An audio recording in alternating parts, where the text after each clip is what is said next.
Hey guys, tonight we step quietly through a medieval city at dusk, the air crisp, the streets dimming to a warm ember gold as shutters close and vendors call out their last hopeful bargains. You can almost smell the roasted onions from the tavern behind you, and the faint tang of river water drifting up from the quay. It's the sort of evening where, if you blink too slowly, you'll miss the moment day turns into night. And tonight, you're walking straight toward the part of the city most travellers pretended not to notice, but absolutely knew was there.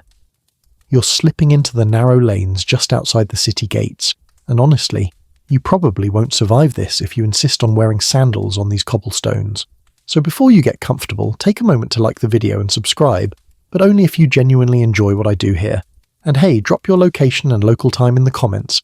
I love seeing where everyone is listening from. Now dim the lights, maybe turn on a fan for that soft background hum, and let's ease into tonight's journey together. You step forward without pause, your breath forming tiny invisible clouds as the soundscape shifts. The wide, bustling market square behind you felt like the city's beating heart, but this frontier district, wedged between the inner wall and the outer ditch, feels like its pulse has slowed. This is where medieval authorities often tucked activities they wanted monitored but not banished. Tanners, night taverns, gamblers, and of course, the regulated brothel streets. A mainstream historical fact. Many cities, Florence, London, Toulouse, placed brothels just outside or right inside the gates so guards could keep watch. The logic was, keep everything visible, tax it, and hope it doesn't wander into respectable neighbourhoods. Historians still argue whether officials did this more to protect public order or simply to maintain a profitable system. As you walk, you notice that the street's glow looks different from the central market's bright clusters of torches. Here, the lamps burn low and smoky, the flame wobbling like it's as tired as the workers who rely on it. A quick, quirky tidbit. Some towns used coloured lanterns, usually red but sometimes blue, to mark licensed zones. Not universal, but a fun medieval precursor to neon signs. The road under your feet crunches with stray husks from the grain merchants who store their bags in these cheaper outskirts. The smell is a bit of spice, a bit of damp wool, and a whole lot of please don't look too closely at that puddle. You keep your hood up as any cautious traveller would, and you're not the only one. A handful of merchants heading home lower their eyes, or pull their cloaks tighter as they pass. Their body language says, I'm absolutely not here for any reason other than walking home. Please don't judge me. Which is funny, because no one's judging them. No one's even paying attention. That's the thing about liminal districts. Everyone minds their own business with Olympic-level skill. From inside a half-open doorway, you catch the plucked notes of a rebec, light, nasal, a tune so familiar it's practically the medieval version of background elevator music. The player strums lazily, maybe to attract customers, maybe just to stay awake. A woman's silhouette flickers past the window, her shape modest behind stretched parchment panes. There's nothing scandalous about the glimpse, just another worker finishing her day. In fact, many of these houses during the early evening resemble busy boarding homes rather than anything else. People cooking, sweeping, mending clothes, arguing about whose turn it is to fetch water. A brothel, in practice, was often part dormitory, part business front, part unofficial neighbourhood hub. You pass beneath a wedge-shaped balcony leaning out just a little too far over the street. If you were a medieval building inspector, spoiler alert there were none, you'd have a heart attack. But the structure holds, creaking cheerfully, like a cat stretching its back. Someone up there giggles, but you can't see them. Only the shadow of a raised mug appears against the lantern. You get the sense of a place not glamorous, not hidden, but simply lived in. As you continue, the city gate looms behind you, its wooden portcullis lifted for the night, and a pair of guards chatting idly beneath it. One is chewing something loudly, possibly roasted peas, possibly gravel, with medieval snacks, who knows. The other glances down your lane with the alertness of someone who's supposed to look authoritative, but secretly hopes nothing interesting happens during his shift. Guards were often stationed here because brothel districts doubled as small nighttime economies. Food sellers, musicians, hawkers, laundry women, herbalists. More people, more opportunities for trouble, or taxes. A cart rattles by, pulled by a patient mud-splattered mule. The driver barely glances at the brothel signs, Simple wooden boards featuring symbols like shoes, keys, hearts, or even animals. Literacy wasn't universal, so imagery did the marketing. You can't help but notice one sign carved with a cheerful goose. Maybe it commemorated a house specialty, or maybe someone thought geese were charming. Medieval people were unpredictable like that. Someone calls out from behind you, "Mind the ditch!" You instinctively hop over a dark groove in the street just in time. Congratulations. You've just avoided the city's unofficial drainage system. One light joke down, two to go. You're doing great. Ahead, the street splits into a smaller alley lined with multi-story timber homes. Many cities built brothel quarters in grid-like arrangements to simplify oversight. In some places, women had nightly curfews, weekly health checks, and strict dress codes. Regulations varied wildly. Paris relied on licensed houses. Venice pushed workers onto specific islands. London once tried to require women to wear striped hoods. Historians still argue whether these rules protected or controlled them, likely both. A young apprentice passes carrying a sealed jug of wine, clearly running an errand for someone important. He hums as he walks, a brave choice, considering he's alone in a district known for late-night mischief. But he seems unfazed, nodding politely as he squeezes past you. Workers here often interacted with all sorts of locals. Bakers delivering bread, herbalists selling remedies, musicians looking for coin, seamstresses fitting garments. It wasn't an isolated world. It was woven into the daily city rhythm. You near the end of the lane and pause to absorb the atmosphere. Warm light, murmured conversation, the muffled clack of someone dropping a wooden bowl, the soothing drone of river frogs beyond the wall. Despite the district's notorious reputation in later retellings, it feels oddly ordinary. Not safe exactly, but not chaotic either. Just a controlled pocket of life, regulated, watched, tolerated, and constantly negotiated. And here, at this threshold between city and night, you take a breath and step deeper, ready to see what unfolds next, your footsteps melting into the soft chorus of evening. You slip deeper into the regulated streets, your footsteps syncing with the steady heartbeat of the district, now fully awakened under the night sky. The air thickens with the mingled scents of warm bread from a nearby night stall, and the resinous smoke of pitch torches crackling against the damp. You notice, almost immediately, how the entire rhythm here feels deliberate, watched, structured, like someone designed these alleys not merely for business but for supervision. This is where city councils across Europe built their red light quarters with bureaucratic enthusiasm that would probably shock you. A mainstream historical fact. Many towns, Nuremberg, Dijon, Barcelona, created legalized zones for sex work because they believed containment was better than chaos. They regulated opening hours, dress codes, and even the placement of windows. Historians still argue whether the authorities were trying to prevent disorder or simply brandishing the illusion of moral control while collecting fees quietly in the background. You tilt your head upward. Most of the buildings lean dramatically toward each other, timber frames forming zigzag silhouettes against the moon. If these houses had elbows, they'd be nudging each other constantly. Laughter drifts down from an upper room, warm, relaxed, not the least bit staged. Behind closed shutters, someone plucks at a lute, missing every third note with robust confidence. Second joke of the night. Medieval musicians had the energy of modern karaoke singers. Passion first, accuracy optional. The street widens unexpectedly into a small courtyard. Here, a pair of lanterns swing from iron hooks, bathing the space in a buttery glow that makes everything look softer, even the rough cobbles. A city watchman leans on his halberd under one of the lanterns, blinking slowly like he's surviving his shift through sheer stubbornness. You notice the crest on his cloak, a sign he belongs to the special night watch assigned specifically to this district. Their job? Keep the peace, record disturbances, and in some cities, escort drunk customers home to prevent fights. What you don't see, but soon sense, is how many rules shape the workers' lives here. Several brothels operated under contracts with the town. Fixed rent, fixed fines, fixed obligations. One quirky tidbit. In some districts, brothel doors were painted a distinct colour, so tax collectors could locate them instantly. Imagine paying property tax and aesthetic tax at the same time. To your left, a building with an arched entryway stands wider and sturdier than the rest. A carved wooden emblem, a pair of shoes tied together, hangs from the lintel. It's not a scandalous symbol. Medieval signage leaned more toward practical public branding than secretive innuendo. The shoes likely mean the house once served travellers before it became a regulated brothel. The windows glow with low firelight, and the silhouettes inside shift gently, like women settling into their usual nightly rhythm, organising linens, warming wash water, prepping whatever tasks keep the place functioning long before any customers arrive. You walk closer, but not too close. The district has invisible boundaries, lines of respect you can feel more than see. A woman steps out onto the doorstep, cloak pulled tight around her shoulders. She's not here to solicit you. Instead, she calls to a passing boy to ask if the baker still has fresh rolls left.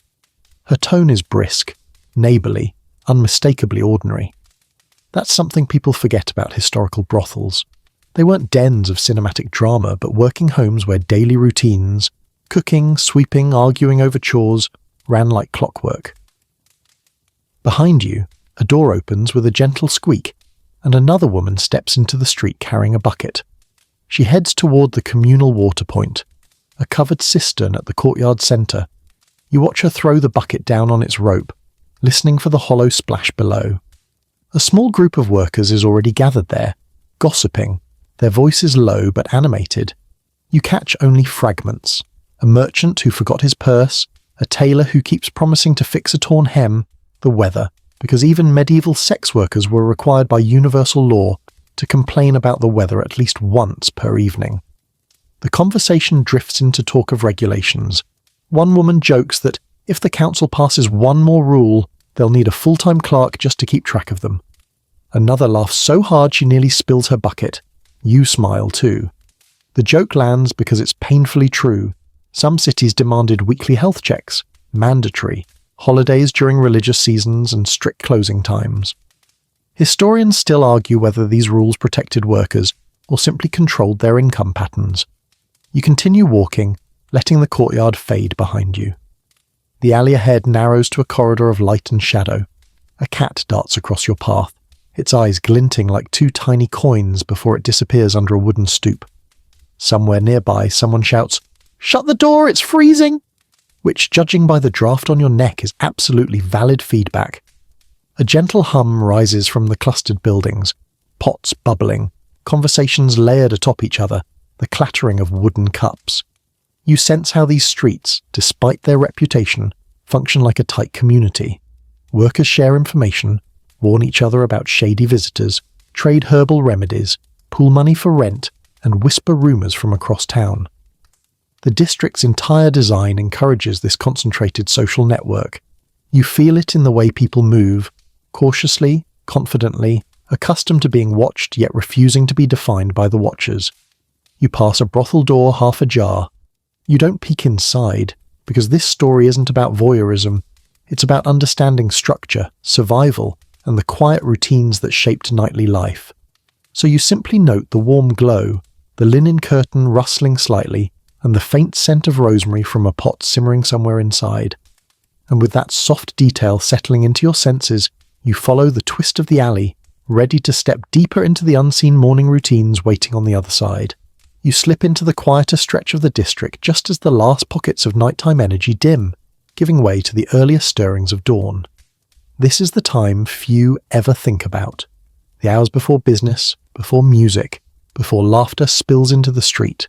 It's the part of life that rarely makes the history books, even though it's the backbone of every worker's day.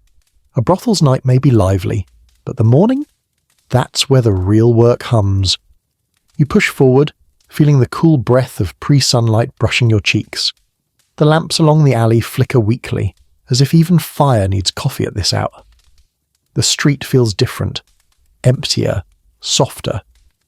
A door opens ahead of you with a low groan, releasing a wave of warm, steamy air scented with porridge and boiled herbs.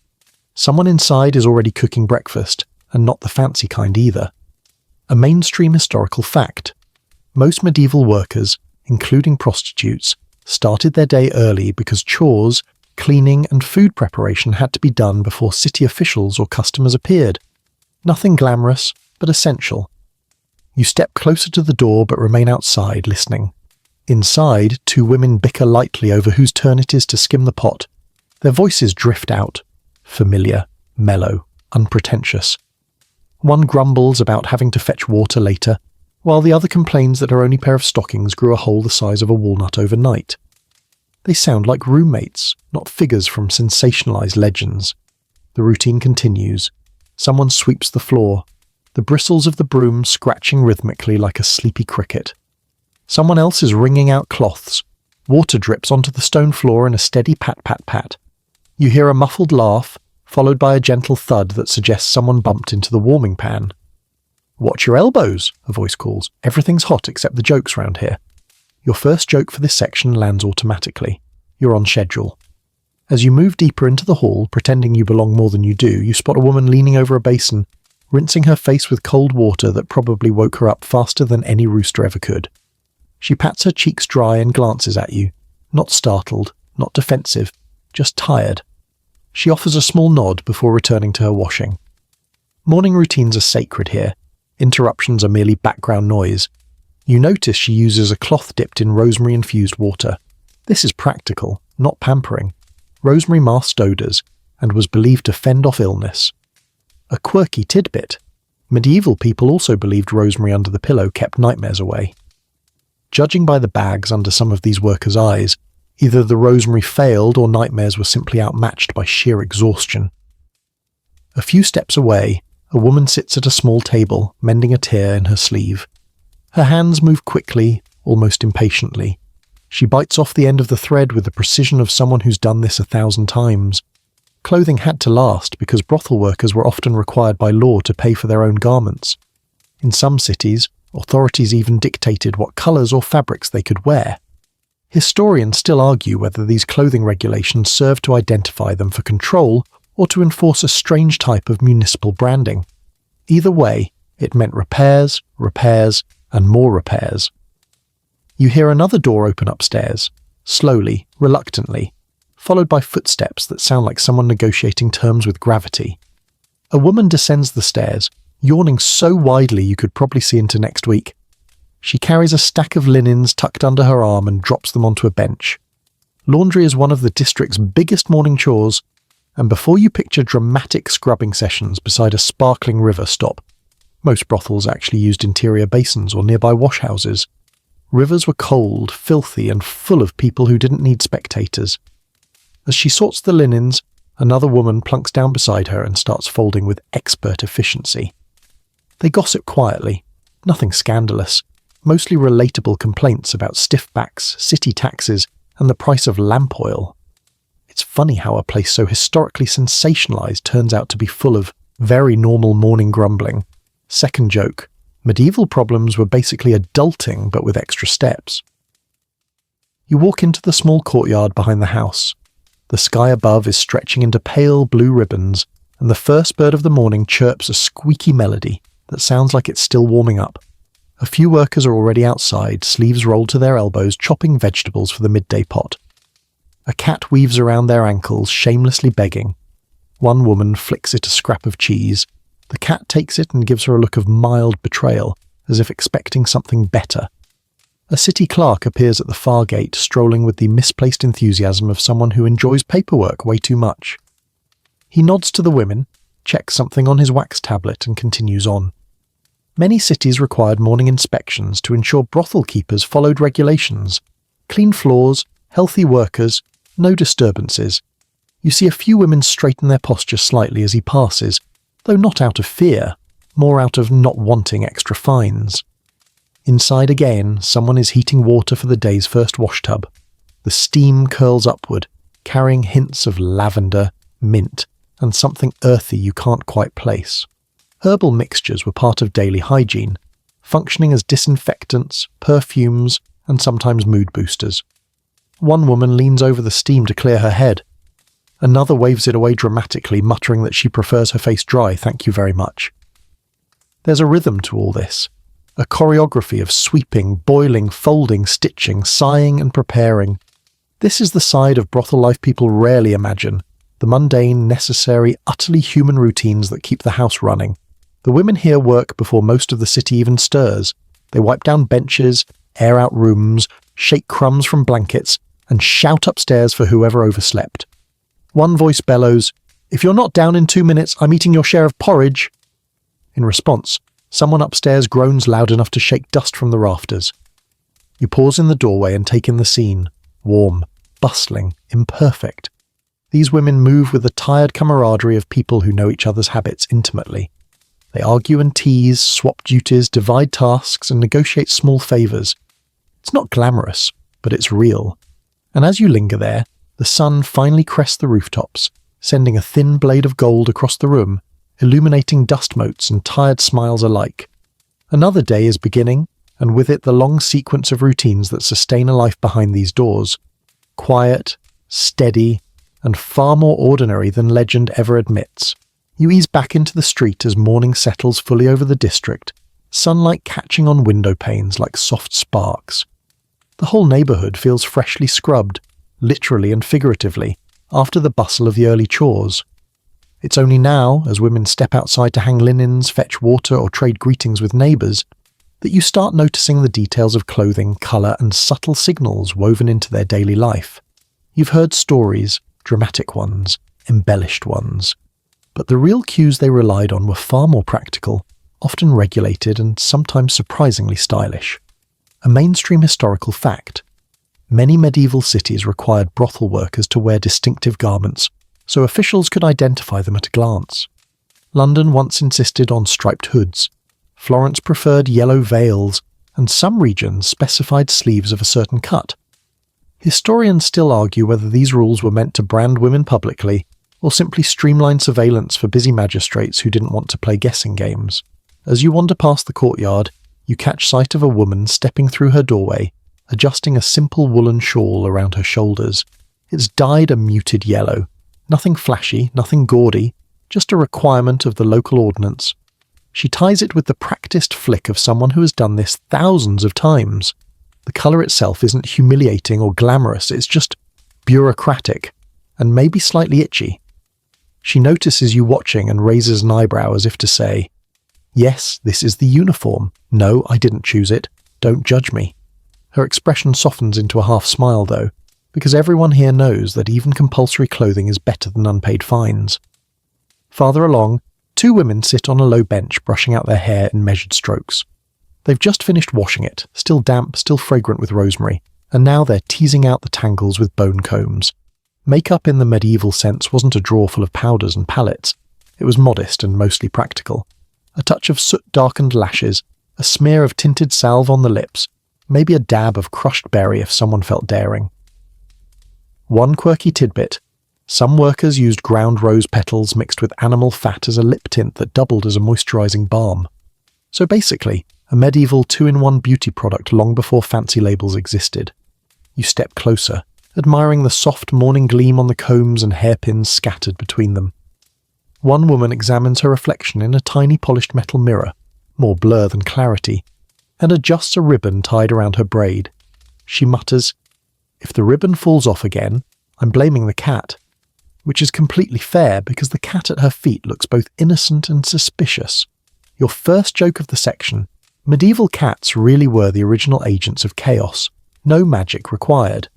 Another door opens and a brothel. Keeper appears, older than most of the workers, arms crossed, eyes scanning the alley with the weary sharpness of someone who knows every heartbeat of this place.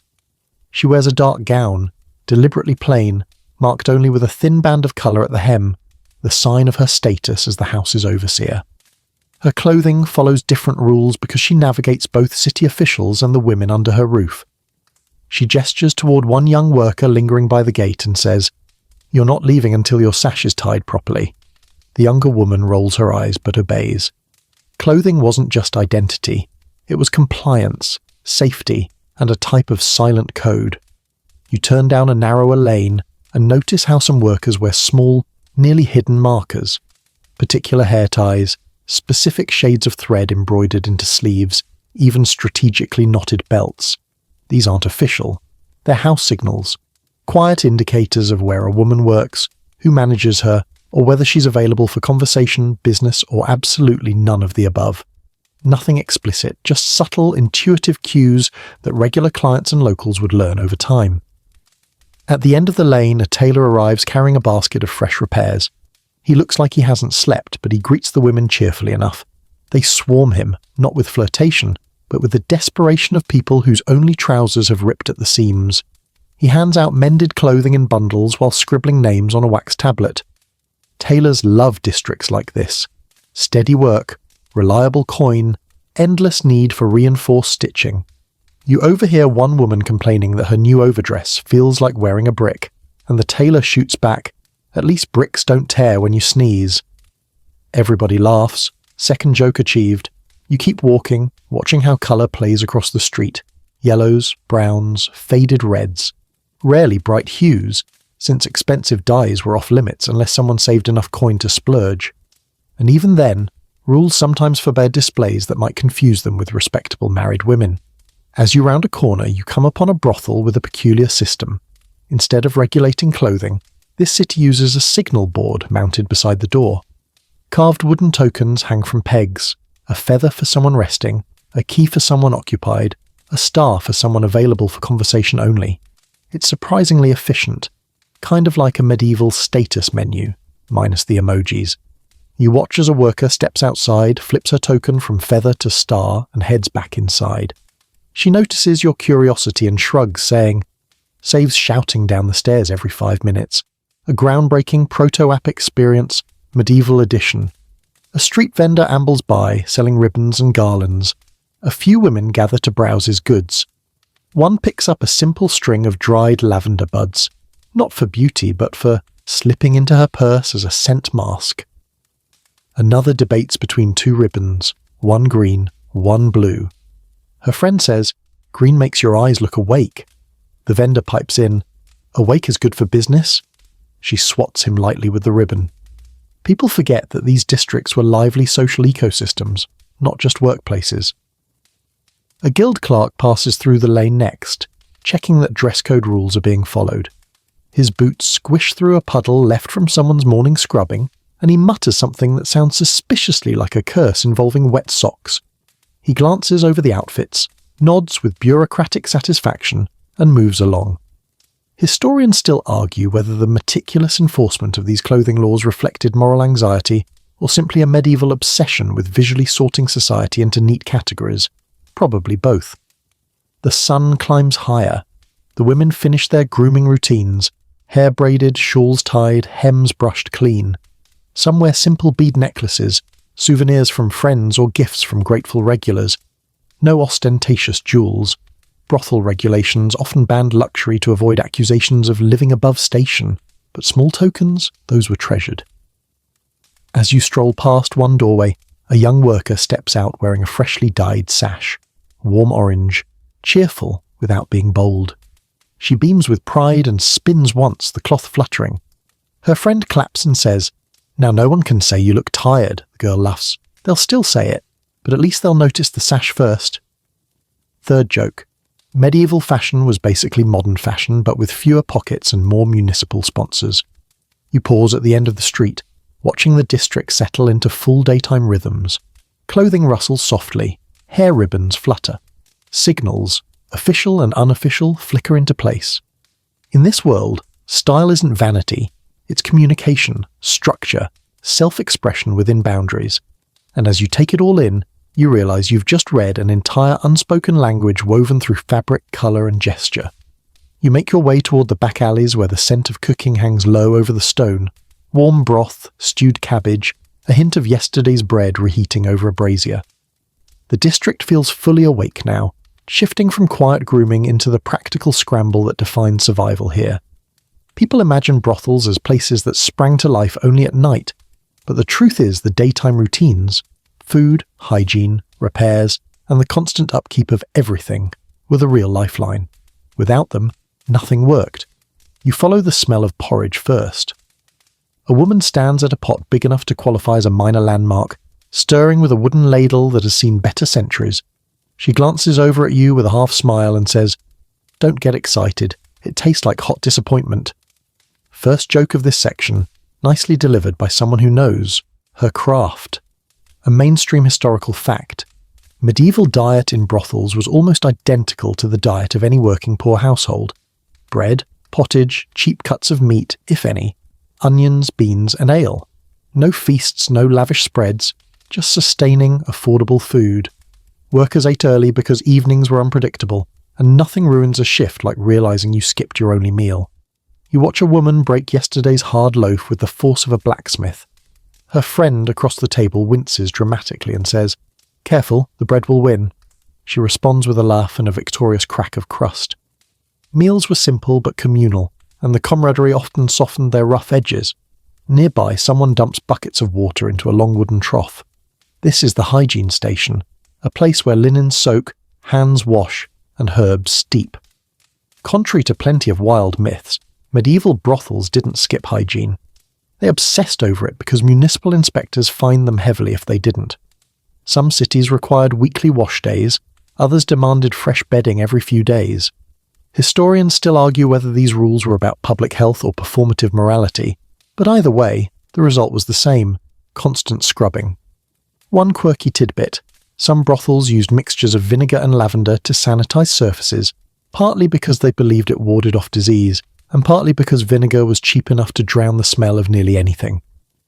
You see a woman now splashing vinegar water across a tabletop, with the gusto of someone who's cleaning away both germs and yesterday's mistakes. Across the courtyard, two women sit on low stools trimming their nails with tiny metal knives. Not for beauty, but because long nails made daily tasks annoying and sometimes painful. Medieval hygiene wasn't glamorous, but it was surprisingly meticulous in places like this. Workers often shared grooming tools, though they boiled combs and knives in hot water between users when they could. Safety mattered, even if they didn't understand germ theory. You wander into a smaller side room where a copper kettle hangs over the fire. A woman stirs it slowly, steam rising around her like a personal fog. She nods at you. "Herbal rinse," she explains. "Mint, marigold, thyme, good for everything and nothing." Second joke, an honest one. These herbal concoctions were medieval multi-tools: deodorant, first aid, anxiety relief, and interior room freshener depending on who needed what. The kettle bubbles softly. A young worker enters carrying a bundle of wilted leaves freshly plucked from a pot by the window. She looks proud. "Grew them myself," she announces. "Better than what the market sells." Her friend arches an eyebrow. "Everything is better than what the market sells," they both laugh. You step outside again and notice a group of women hauling laundry to the shared wash space behind the houses. Laundry is endless. Here, sheets, towels, undergarments, headscarves. Workers wring out fabrics with the strength of people who don't have time for delicacy. A city regulation in some regions demanded brothels change linens between customers. But since not all houses could afford enormous stockpiles of bedding, many women washed aggressively and dried quickly, draping sheets across heated stones or sun-warmed bricks. You see it now, white fabric fluttering on ropes above your head like strange square birds. As one woman hangs a sheet, the breeze flips it into her face. She curses, softly, still PG-13, and swats it away while her friend snorts with laughter. Third joke of the section delivered straight from real life: laundry fights back. A short distance away, two workers crouch beside a bucket, scrubbing their shoes with stiff brushes. Mud is the district's eternal enemy. Customers tracked it in, clerks tracked it in, and the occasional wandering sheep tracked it in for good measure. Clean shoes mattered because inspectors loved pointing out mud as if it were a moral failure. You lean against a post and watch as they dip brushes into greyish water and scrape away. One woman mutters, "If they fine us for mud again, I'm moving to a city where people fly." You smile. Her friend adds, "Good luck finding that." A cart enters the alley, pulled by a stout donkey who clearly sees no reason to hurry. The driver hops down, delivering fresh barrels of water. City wells sometimes ran dry. Water cellars filled the gap. He rolls a barrel into place, wipes his brow, and says, "At least this district pays on time." That wasn't always the case elsewhere, but brothels depended on steady water for hygiene and herbal mixtures. No water, no business. You turn a corner and find another scene entirely. A woman standing over a wooden tub filled with steaming water, testing the temperature with her wrist. Bathing wasn't daily. Water was heavy, expensive, and heating it was labour. But brothels bathed more frequently than the average household, because cleanliness was both practical and mandated. A mainstream historical note: Many towns required brothel workers to bathe weekly, and some mandated more frequent washing during summer months. She adds a handful of mint leaves to the tub, the scent sharp and refreshing. Another woman leans in to inhale deeply. "Smells like wealth," she jokes. "Smells like we actually slept," the first replies. That's your section's final joke quota met. As you take in the rhythms, the cooking, rinsing, boiling, washing, mending, you start to notice a pattern. Survival isn't dramatic here. It's repetitive, structured, fully anchored in the daily tasks that keep bodies fed, rooms clean, and spirits steady. Food and hygiene aren't side notes, they're the foundation. Without this quiet labour, everything else in the district would crumble, no matter how busy the nights got. And with the scent of mint steam still drifting behind you, you step back into the sunlit street, ready to face the next layer of life behind these doors. You head toward the quieter end of the district, where the rhythm slows and the tone changes from the communal bustle of workers to the clipped efficiency of the people who keep the entire operation running, landlords, brothel keepers, and madams. If the district is a living organism, these women, and sometimes men, are the bones and ligaments holding it all together. Not glamorous, not beloved, but essential in the most practical sense. The sun has now climbed to a confident height, glowing down the narrow lane with a warmth that makes even the wooden beams seem softer. A woman stands at the door of the largest house on the street, her arms crossed with the calm authority of someone who has settled more arguments than a medieval judge. She's the brothel keeper.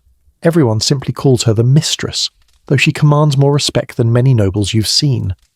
A mainstream historical fact. Many towns required brothels to be run by women, not men, believing female keepers would manage workers more responsibly and reduce violence. In places like Nuremberg or Avignon, madames even signed municipal contracts outlining rent, fees, and behavioural expectations.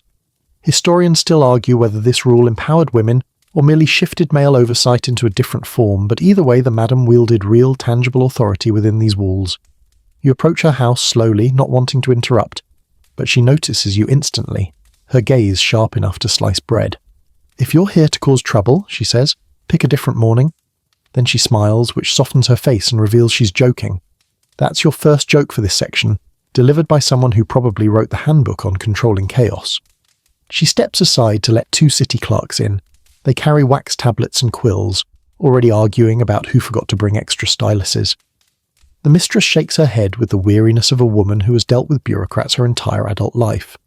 Inside, you glimpse a table covered with records, rent ledgers, meal tallies, tax receipts, fines paid on behalf of workers, and lists of customers banned for bad behaviour. The clerks launch into their inspection routine. They check the rooms, note the number of workers, and confirm that the house paid its quarterly licensing fee.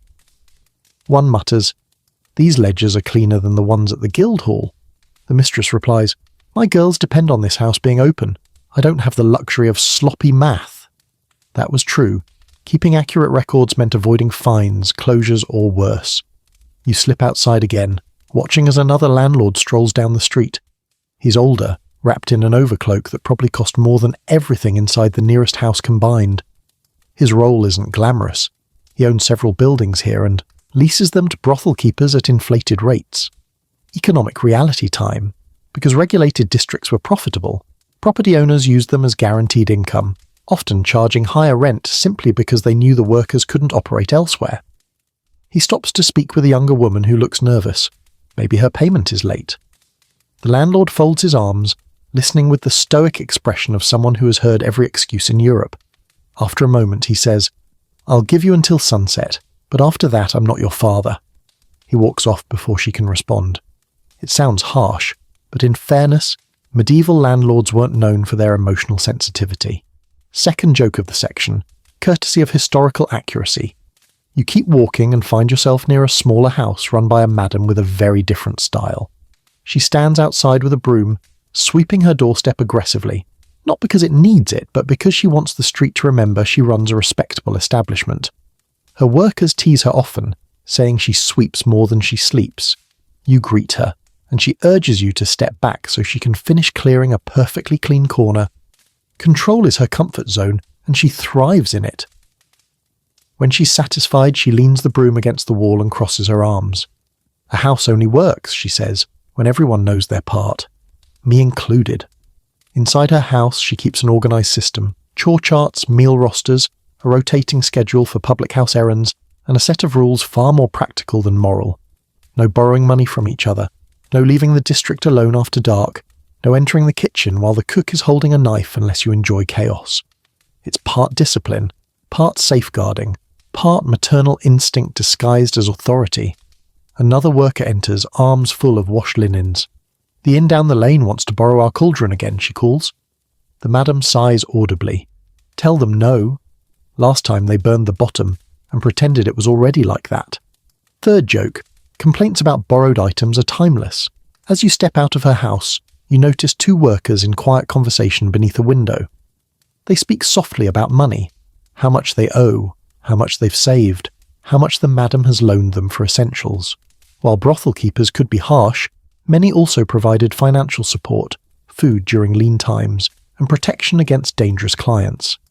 They were part landlord, part manager, part negotiator, part enforcer. A quirky tidbit bubbles up from history. In some cities, brothel keepers were legally required to keep a stock of spare shoes for workers who needed to flee in emergencies.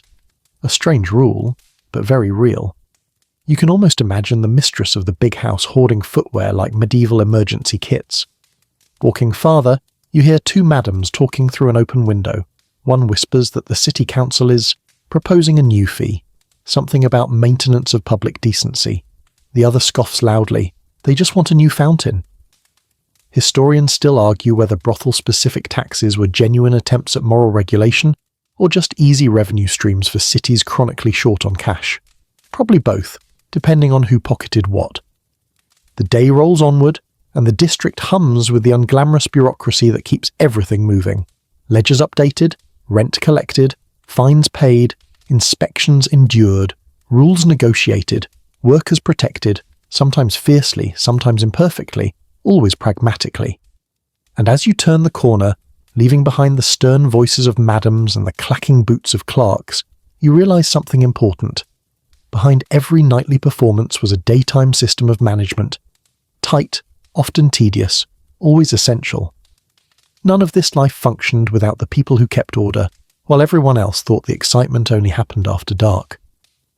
With the paperwork still echoing faintly in your ears, you step deeper into the district, ready to meet the next layer of watchful eyes that shaped these streets.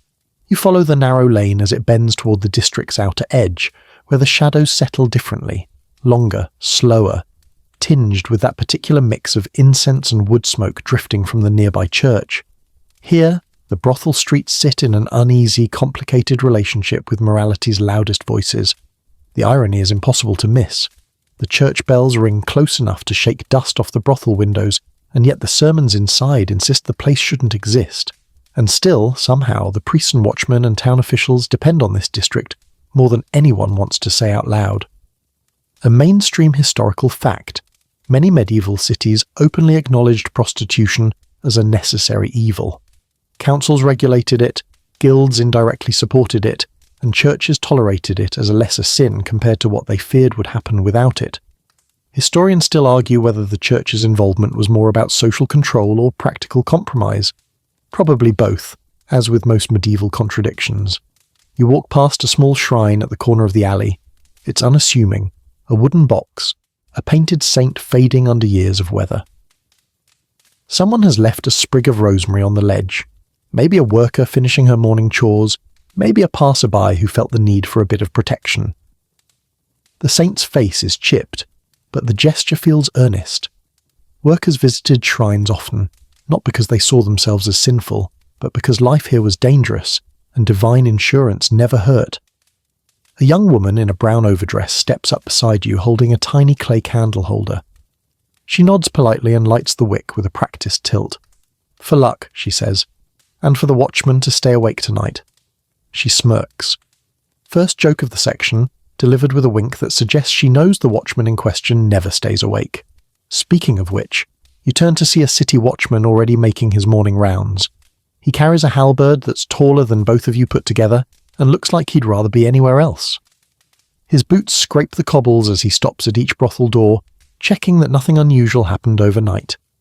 In some towns, watchmen patrolled brothel districts more frequently than merchant streets, partly because fights broke out here, partly because officials wanted a tight grip on the movement of men after dark.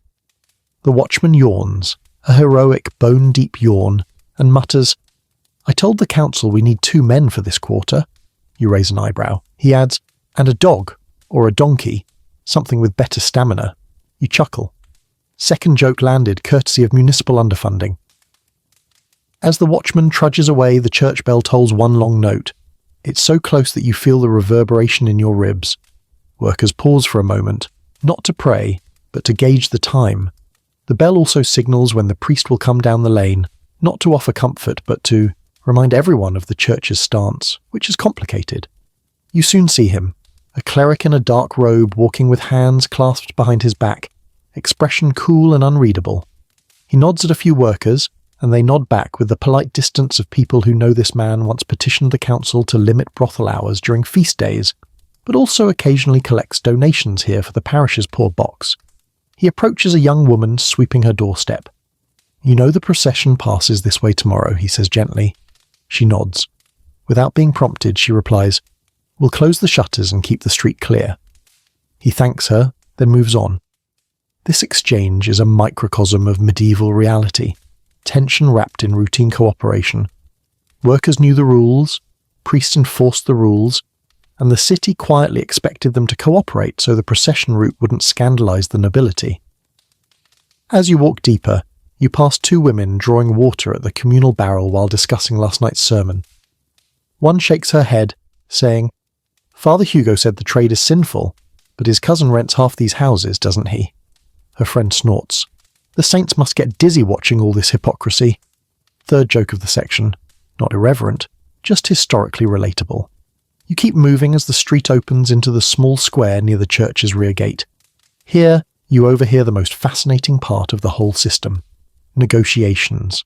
Municipal officials often met with brothel keepers in semi-public spaces to discuss curfews, festivals, and fines. Today, a council clerk in a bright red cap stands before a group of madams, flipping through his wax tablet with the theatrical size of someone who enjoys bureaucracy a little too much. "The council has voted," he announces. "There will be no work permitted from sunrise to noon on the upcoming holy day." The madams exchange glances, annoyed but not surprised. One steps forward. "And who will compensate us for the half-day's wages lost?" The clerk blinks. He was not prepared for this level of business-minded diplomacy. "Well, the council offers its thanks." "The council's thanks," she replies, "doesn't pay for bread." He retreats slightly, promising to carry their concerns back to the alderman. You suspect he absolutely will not, but the performance is part of the ritual.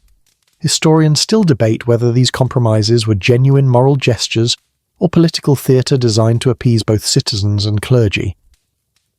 The meeting ends, and the madams fan out across the square. The cleric adjusts his robe and walks toward the church gate, not making eye contact with anyone. The watchman yawns again. A worker hangs newly washed linens where the breeze can reach them. A child chasing a hoop nearly collides with a bucket. Life continues, messy, negotiated, interwoven. As you leave the square behind, you take one last glance at the church's stone arch, looming tall and solemn over a district built on the edge of permissibility. The irony is sharp, but strangely comforting. The people who judged this place still relied on it. The people who worked here still sought protection from the very institutions policing them, and the whole system balanced on compromise, convenience, and unspoken understanding. You step back into the main lane, ready to see how these contradictions play out in the relationships among the women themselves. You leave the church shadows behind and slip back into the middle lanes of the district, where the warmth of late morning wraps itself around the buildings like a soft cloak. Here, the real heartbeat of the quarter hums, not in the formal rules or the watchman's patrols, but in the friendships, rivalries, and sideways alliances that make daily life survivable. If the last section was all about external forces pressing inward, this one is what happens inside the walls, behind the curtains, in the whisper-thin spaces between women who work together, live together, and absolutely get on each other's nerves. You start down a sunlit alley where 2 women are sharing a stool, passing a cup of watered wine back and forth. They lean into each other, laughing in the way close friends do, head tossed back, shoulders brushing. The kind of laughter that rolls through the body rather than sits politely in the throat. It's the laughter of people who weather long nights, ridiculous customers, and city regulations together. A mainstream historical fact. Brothel workers often formed tight-knit communities because they lived in close quarters and faced the same pressures. In many cities, they roomed together, cooked together, watched each other's belongings, and pooled money for emergencies. Historians still argue whether these ties functioned more like sisterhood, mutual defense networks, or simply survival strategies. In reality, they were probably all three at once. Ahead of you, the two women's conversation shifts from teasing to planning. One is saving money to buy a nicer pair of shoes from the cordwainer down the street. The other swears she'll negotiate the price down because she has a way of making men reconsider their life choices. That's your first joke of the section. Light, harmless, and delivered with the swagger of someone who has indeed haggled a cordwainer into defeat before. You move on and peek into a courtyard where a small group sits weaving wreaths out of dried herbs, lavender, sage, marigold. A shared craft project, because even in a brothel district people need hobbies. One woman braids sprigs with deft fingers while another tries, and fails spectacularly, to make anything resembling a circle. She holds up her crooked bundle and sighs. "It's modern art," she declares. Her friends erupt into giggles. But not everything is easy harmony. Around the corner, you stumble into a tense exchange. Two women stand nose to nose, arms crossed, voices raised just enough to alert the neighbourhood. The argument seems to revolve around someone borrowing a dress without asking. Again. You can feel the sting of it. This was personal, not professional. Borrowed clothing in tight quarters. Recipe for melodrama. One woman jabs a finger at the other's sleeve. "You stretched it," she accuses. The other huffs. "Your sleeves stretch if you breathe too hard near them." That's your second joke for the section, courtesy of medieval textiles' eternal fragility. The madam appears almost instantly. She must have dog ears for conflict detection. With a few stern words and a raised eyebrow sharp enough to crack walnuts, she disperses the tension. The women retreat to opposite ends of the courtyard, grumbling but mollified. Minutes later, one sidles back toward the other with an awkward half-smile and mutters, "Want some leftover bread?" In this district, apologies often come in carbohydrate form. As you continue walking, you notice something else. An unspoken communication network. Women tap on door frames to signal they're entering. They shout warnings about problem customers. They call out when city clerks approach, or when an herbalist sets up shop. They trade advice on everything, from mending clothes to managing difficult clients, to stealing 5 minutes of peace behind the water barrels. A quirky tidbit. In some regions, workers developed low whistles or claps as signals, tiny sound codes to communicate across floors. You hear one now, a quick double tap on wood, answered by a muffled hum from upstairs. It sounds almost like a secret guild language, improvised out of daily necessity. Further ahead, a young worker sits alone, knees drawn up, chewing her lip anxiously. Her friend approaches, drapes an arm around her shoulder, and asks what's wrong. The younger woman mutters something about the landlord demanding extra fees that she can't afford. Without needing further explanation, her friend stands, gathers two other women, and within minutes they've pooled enough coins to cover the shortfall, not out of charity, out of recognition. They all know today's crisis could be theirs tomorrow, and where there's friendship, there's gossip. You turn into a common room where 4 women sit on cushions exchanging the district's hottest news. Someone claims the tailor's apprentice has been sneaking into lessons late because he's secretly courting a baker's daughter. Someone else swears a guard tripped over a sleeping dog last night and blamed the dog for illegal loitering. A third insists the new herbalist sells mint that's actually just weeds. This last accusation sparks a fierce debate, because if there's anything this district won't tolerate, it's being cheated on herbs. Historians still argue how much influence brothel gossip networks had on city affairs, but records suggest they acted as informal hubs of information, especially about travelling merchants or shady characters. You get a taste of that now as a woman whispers about a pack of pickpockets spotted near the market, warning her friends to watch their purses. This is community as defence system. The mood shifts again when a woman arrives carrying a small loaf wrapped in cloth. It's a gift from a sympathetic baker who likes the workers and occasionally drops off surplus bread. She sets it on the table, and her friends tear into it with soft gratitude. The kind that doesn't need words. Food shared is trust shared. And then there's rivalry, the sharp edge of communal life. You overhear two women arguing about who gets first choice of a coveted shift at the busiest tavern tonight. Their voices rise and fall like a duet of exasperation. One accuses the other of always getting Fridays. The other retorts that she's just better at dealing with loud men and worse ale. The argument dissipates only when the madam sorts out the rotation schedule with diplomatic precision. Your third joke sneaks in as one of the women sighs dramatically. If only charm paid rent by itself. Her friend taps her shoulder. It doesn't. Well, there goes my retirement plan. As noonlight spills into the street, you feel you've walked through a woven tapestry of emotions: irritation, generosity, competition, loyalty, exasperation, laughter. The district isn't simply a workplace, it's a shared life. These women build their own support systems because few outside the walls will stand up for them, and as you head back toward the main lane, their overlapping voices follow you. Warm, sharp, familiar. A living chorus of people carving out camaraderie and survival in the cracks of a society that insists on judging them, but can't function without them. You drift toward the heart of the district just as the day begins its slow tilt toward afternoon, the hour when the smell of roasting nuts and sizzling onions from market stalls mingles with the sharper scents of ale and wood smoke. The air vibrates with a low hum of anticipation, because festivals, feast days, and fools' nights always tugged at the edges of brothel streets like mischievous little winds. Here, celebration wasn't just amusement, it was economy, chaos, anonymity, opportunity, and sometimes a downright headache. You step into a wider lane strung with faded bunting that's been reused so many times it could probably tell its own life story. Today isn't a major festival, but preparations for one have clearly begun.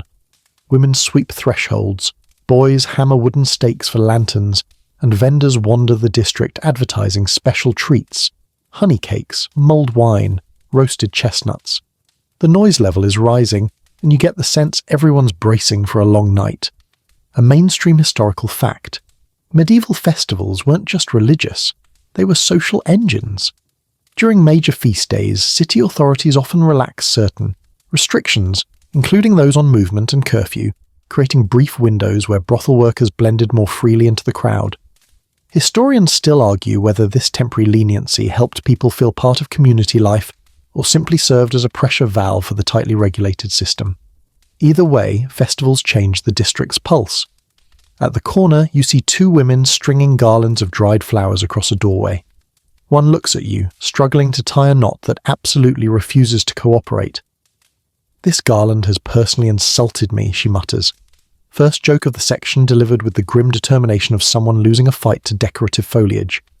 Across the street, a fiddler tunes his instrument with exaggerated flair, clearly practicing for the evening's chaos. Festival nights meant music everywhere.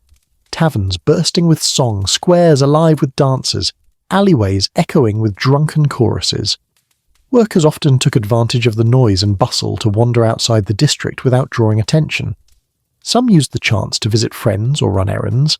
Others just wanted to hear music that wasn't played by the same three local musicians who only knew 6 songs between them. A quirky tidbit: during certain carnival seasons, especially Shrovetide, some workers wore masks to blend into the revels. Not elaborate Venetian masks, but simple cloth or leather ones that let them slip into crowds without being recognised. The anonymity of masks transformed festivals into a rare night of freedom. You can almost imagine it now. Laughter, lanterns, swirling skirts, and hidden eyes glinting mischievously beneath painted cloth. A cluster of workers gathers around a table outside a tavern. One woman has her feet up, sipping watered ale and announcing her plan to earn extra coin tonight by offering palm readings. Another laughs and says, "Last time you read palms, you predicted a baker would fall in love with himself." The first woman shrugs. "I wasn't wrong." Second joke achieved. Self-love is after all timeless. Nearby, a group of apprentices from the Carpenters' Guild haul a wooden stage into the square. Tonight, a troupe of mummers will perform, loud, chaotic, and usually half-improvised. Brothel workers often loved mummers' plays, not because the performances were good, they weren't, but because they brought crowds. Crowds meant coin meant breathing room, but festivals also brought risks, More people meant more opportunities for pickpockets, drunk troublemakers, and men who mistook celebration for license to harass. That's why the watchman, yes, the same perpetually exhausted one you've met before, paces the square now with the grim expression of someone mentally calculating how many fights he'll break up tonight.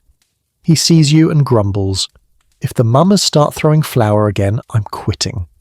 You raise an eyebrow. He sighs, "Don't ask." Third, joke. Mummer-induced trauma is a real thing, apparently. As afternoon slides toward evening, the district's collective mood loosens. Women tie ribbons in their hair, adjusting outfits with subtle nods toward festivity, while still adhering to dress rules. Some wrap shawls more brightly, others dab scented oil on their wrists. Nothing extravagant, just lavender or mint. A few gather in a cluster around a shared mirror, taking turns to smooth stray hairs, or practice a smile that says, "I'm friendly, but don't test me." Down the lane, you hear the distant pounding of drums as a small parade passes the outer wall. Children run ahead of it, squealing gleefully, tossing handfuls of dried petals. Workers lean from windows to watch, some waving, some simply enjoying the spectacle. Festivals were moments where the district felt less like an island and more like part of the city's living body. One woman standing beside you murmurs, "Nights like this, you can almost pretend the world forgets the rules." She says it fondly, wistfully, and perhaps that's the real appeal, a brief suspension of judgment, hierarchy and surveillance. But not everyone uses the night for joy. In a shadowed doorway, two women strategize in hushed tones, planning how to handle the influx of travellers who always follow festivals. They discuss splitting duties, watching for troublemakers, and avoiding the cloth merchant who insists he's just here for the music every year, while definitely not being just there for the music. Inside a nearby brothel, the madam holds a quick meeting. She outlines expectations: keep the door bolted if crowds get rowdy, stay in pairs when out in public after dark, settle payment before service, and for the love of all saints, do not engage in arguments with drunk pilgrims. The women nod, half listening, half already imagining the night's potential haul. Lanterns are being lit now, golden orbs floating like fire spirits along the beams. Workers step onto the street, blending into the increasing noise. Music swells, laughter spills, a gust of wind sends petals swirling. It feels for a moment like the district itself holds its breath, waiting for darkness, for celebration, for the strange freedom festivals always stir. And as you follow the curling paths of lantern light, you sense the shift coming. Soon the district will transform again into a place of opportunity, of risk, of stories whispered by torchlight. But first, you step deeper into twilight, ready for the difficult part of the night that always arrives after celebration's glow fades. Evening falls with a slow, heavy exhale, as if the whole district knows what's coming. The festival music in the distance grows louder, merrier, wilder. But here inside the brothel quarter, the mood sharpens. Celebration always invites danger to slip in through the cracks, and everyone in these streets has learned to keep one ear tuned for laughter and the other for trouble. You move down a lane lit by torches that crackle like overworked storytellers. A pair of workers stand by a doorway, arms folded, watching the flow of festival goers with cool calculation. One murmurs, "It's the quiet ones you watch." The other nods, "Always the quiet ones." A mainstream historical fact. Violence against sex workers was common enough that many cities stationed guards near brothels or required houses to employ doormen. Historians still argue whether this protection was genuine concern for safety, or simply a way to keep the district's reputation from spilling into wealthier areas. You stop beside a tavern where a drunken merchant is trying, and failing spectacularly, to balance on a barrel. A cluster of onlookers encourages him with the enthusiasm of people who do not, under any circumstances, have to clean up the aftermath. He wobbles, arms flailing like poorly trained wings. One worker sighs, "If he falls on me, I'm charging triple." First joke of the section lands perfectly as she steps neatly out of the splash zone. The mood shifts abruptly when two men bump shoulders in the street, ale sloshing from their cups.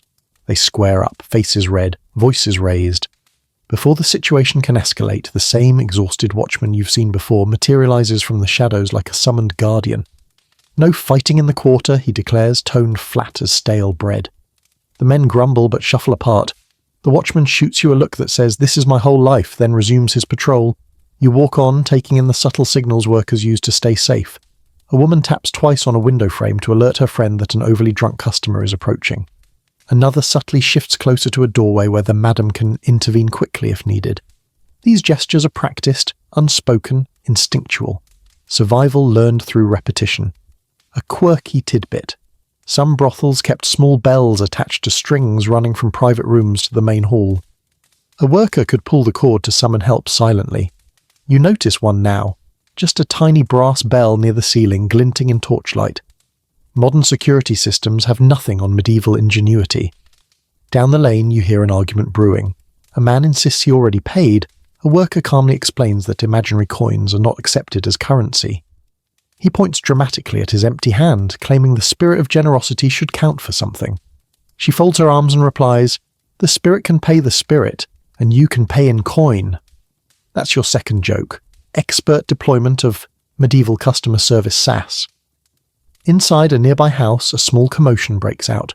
You peek in to see a worker confronting a man who's clearly had far too much festival wine. She's not flustered, she's annoyed. The madam appears behind her with a broom held like a quarterstaff. "Out," she orders. The man laughs until she takes one threatening step forward.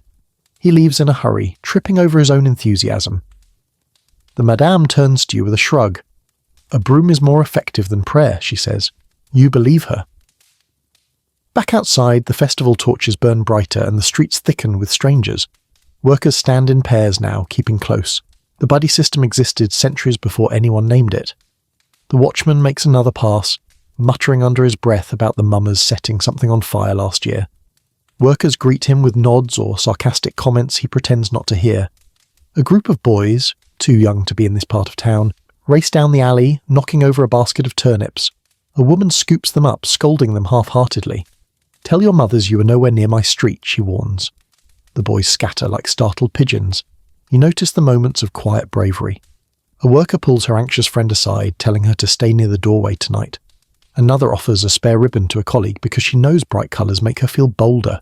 Someone hands around a small bundle of dried lavender to tuck into sleeves. Calming scent, tiny comfort. And then there are the dangers that simmer beneath the surface. A man lingering too long in shadow. Another demanding to know why he can't choose whichever woman he wants. A group of rowdy revellers stomping through as if the district exists for them alone. These are the moments where everyone stands a little straighter, listens a little harder, angles themselves for escape routes. A mainstream historical detail. Many cities had curfews, and brothel districts often operated under stricter ones. But on festival nights, those curfews blurred. And blurred rules always meant blurred boundaries. Historians still argue whether festival exemptions were a blessing or a curse for women here. The watchman intervenes again when a brawl breaks out near the tavern. This time he recruits a passing carpenter to help restrain the fighters. "Hold his arms," he commands. The carpenter, who smells like sawdust and mild disappointment, dutifully complies. Third joke, who needs police backup when you have a reluctant craftsman with strong forearms? Once order is restored, the district exhales cautiously. But everyone knows the night is long. Danger doesn't leave, it only recedes between incidents. As the torches crackle louder and festival sounds bleed into the quarter, you realise this place thrives on vigilance. Behind every smile is awareness. Behind every open door is a plan. Behind every celebration is the knowledge that darkness can shift swiftly, unpredictably. And so you step deeper into the winding alley, ready to uncover the tools, superstitions, and remedies these women rely on, not just for comfort, but for protection when the night grows uncertain. You move away from the noisy heart of the quarter and drift into a quieter side alley where steam curls lazily from open windows and the air carries the unmistakable scent of herbs, sharp mint, peppery rue, warm lavender, and something musky you can't place. This is where the district's real protective magic simmers, not sorcery, but the plants, poultices, and whispered remedies that kept medieval workers healthy, hopeful, and sometimes just a little superstitious. A mainstream historical fact. Medieval brothels often hired or regularly consulted women skilled in basic medicine. Midwives, herbalists, bath attendants. because workers faced frequent health risks and couldn't always rely on physicians, who cost money and weren't eager to treat those living on society's margins.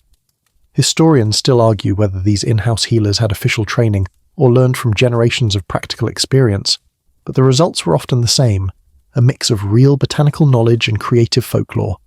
You pass a doorway just as a woman steps out carrying a bowl of steeping herbs. Steam rises around her like she's emerging from a tiny personal fog bank. She gives you a tired smile. Mint and elderflower, she explains, for breathing, and for pretending the air in here isn't half dust. First joke, delivered with the deadpan of someone who has fought dust and consistently lost. Behind her, you glimpse the interior room, shelves lined with jars of dried flowers, roots, powders, and oils. Not glamorous, but organised with the precision of someone who knows exactly which remedy is for headaches, which is for burns, and which is for the unfortunate soul who ate street food that looked fine at the time. A woman at the central table is grinding something with a mortar and pestle. Her sleeves are rolled up, her hair tied back with a strip of cloth. "Horehound tea," she murmurs, not looking up. "Good for coughs, bad for taste." She pauses, then adds, "Actually, bad for taste is an understatement, but it works." Second joke, accurate herbal critique. You turn as another worker enters, rubbing her temples. The herbalist points at a jar without even asking what's wrong. "Peppermint, and lie down for 10 minutes. The woman groans theatrically but obeys. In brothel districts, herbalists weren't optional. They were vital. They treated fevers, stomach aches, sore muscles, headaches, and even the occasional emotional panic that crept up after a long night. A quirky tidbit. Some women carried tiny packets of powdered betony, believed to protect against nightmares and malicious thoughts. You see one woman now tucking a small pouch into her sleeve before heading out. She pats it, twice, ritualistically, and gives a nod as if to seal the charm. Superstition or comfort, it doesn't really matter. Rituals calm the mind. Farther down the alley, you find a makeshift bathhouse of sorts. A wooden tub sits steaming in the open-air enclosure, hidden behind a linen curtain. A woman kneels beside it, sprinkling crushed marigold petals into the water. "Good for the skin," she explains, then adds with a sly smile, "and for masking the smell of sweaty misbehaviour." You're not sure if that counts as a joke or a public service announcement, but it works for both. Inside the next room, someone is preparing a more serious remedy. She mixes vinegar and rosemary, heating it gently. This blend, called Four Thieves vinegar in some places, was believed to ward off sickness, especially during outbreaks. Historians still argue whether it offered real protection, or just smelled intimidating enough to convince germs to give up. Either way, you can feel the sting of the fumes from 3 feet away. A woman enters holding her wrist gingerly. She sits, extends her arm, and explains she twisted it trying to lift a drunk man who insisted he weighed no more than a feather. The herbalist snorts, more like a cow dressed in feathers. Third joke delivered by someone deeply unimpressed by medieval male self-perception. The healer massages the wrist with warm oil, olive if the house could afford it, nut oil if not. She wraps it with a strip of linen dipped in comfrey paste. Comfrey, known as knit bone, was widely used to treat sprains and bruises. The woman sighs with relief, flexing her fingers slowly. You step further along and find another group hovering around a small brazier warming a pot of honey and garlic syrup. One woman coughs into her scarf while another pours her a spoonful. Medieval medicine loved garlic. If the saints themselves had invented a cure-all, it would probably have smelled exactly like this. The sick woman grimaces after swallowing it. "I'm alive," she wheezes, "and also repellent to every living creature." Her friend pats her back sympathetically. Outside, a pair of workers sit on a bench comparing small sachets they've purchased from a travelling herbal peddler. One claims hers protects against bad luck, another claims hers keeps undesirable men away. You raise an eyebrow, she winks. Maybe if I hit them with it. You continue down the lane and notice how remedies travel here. Passed hand to hand, whispered recipes, shared herbs. Women trade tips like currency. Lemon balm for nerves, chamomile for sleep, fennel for cramps, honey for burns, St. John's wort for everything the others forgot. At the end of the alley you see a small wooden statue of a healer saint, carved with rough affection. Someone has placed dried lavender and a loaf crust at its base, offerings for protection. Maybe symbolic, maybe sincere. For people living under constant strain, protection took many forms: Herbs, charms, whispered prayers, shared knowledge. As you stand there, listening to the rhythmic clack of pestles, the slosh of bath water, the murmur of women discussing remedies, you realise something important. These tools weren't luxuries or decorations. They were lifelines. In a world where illness could end a livelihood, and sometimes a life, the district's collective knowledge was its shield. And with the scent of lavender and vinegar clinging to your clothes, you step deeper into the winding streets, ready to witness the strange blend of judgment and hypocrisy waiting just beyond the next corner. You turn the next corner and immediately feel the shift in atmosphere. A curious mix of secrecy and inevitability, like stepping behind a theatre's curtain where everyone pretends the audience won't peek. The district hums with its usual activity, but here, in this particular stretch of street, the contradictions of medieval morality sharpen into something almost tangible, because this is where one of the era's most awkward truths plays out quietly, night after night. Members of the clergy showed up here more often than any sermon would ever admit. A mainstream historical fact. Court and church records across Europe mention clerics, monks, friars, priests, even choir boys, caught visiting brothels despite strict prohibitions. City councils sometimes issued special fines specifically for clergy patrons, meaning the problem happened often enough to require paperwork. Historians still argue whether this reflected widespread hypocrisy, or simply the reality that celibacy rules were unrealistic for many. The truth, like most things here, is messy. You walk along a row of modest houses where the shutters are sturdier, the doors reinforced, and the knock patterns are strangely specific. Workers here know exactly who is likely to arrive during these twilight hours. It's not that clergy were the primary customers. Merchants, travellers, apprentices, and soldiers far outnumbered them. But when clergy did come, they came surrounded by layers of awkwardness. A woman sweeping her stoop notices you and leans in conspiratorially. If a man walks with his hood extra low, she whispers, he's either a thief or a cleric, and thieves never bother with good boots. She taps her broom meaningfully. First joke of the section, courtesy of a medieval fashion detective work. A few steps ahead, you hear murmured voices drifting from a doorway. One belongs to a worker, the other is unmistakably that of a nervous cleric, gentle, practiced, trying very hard not to be recognised. He keeps apologising every third sentence. I shouldn't be here, he says, followed by, I truly shouldn't be here, followed again by, tell no one I was here. The worker responds patiently, I know, you said that last time.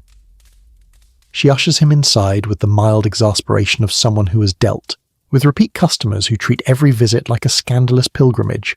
When the door closes, you hear her mutter, Saints preserve me, in the tone of someone not asking for actual divine intervention.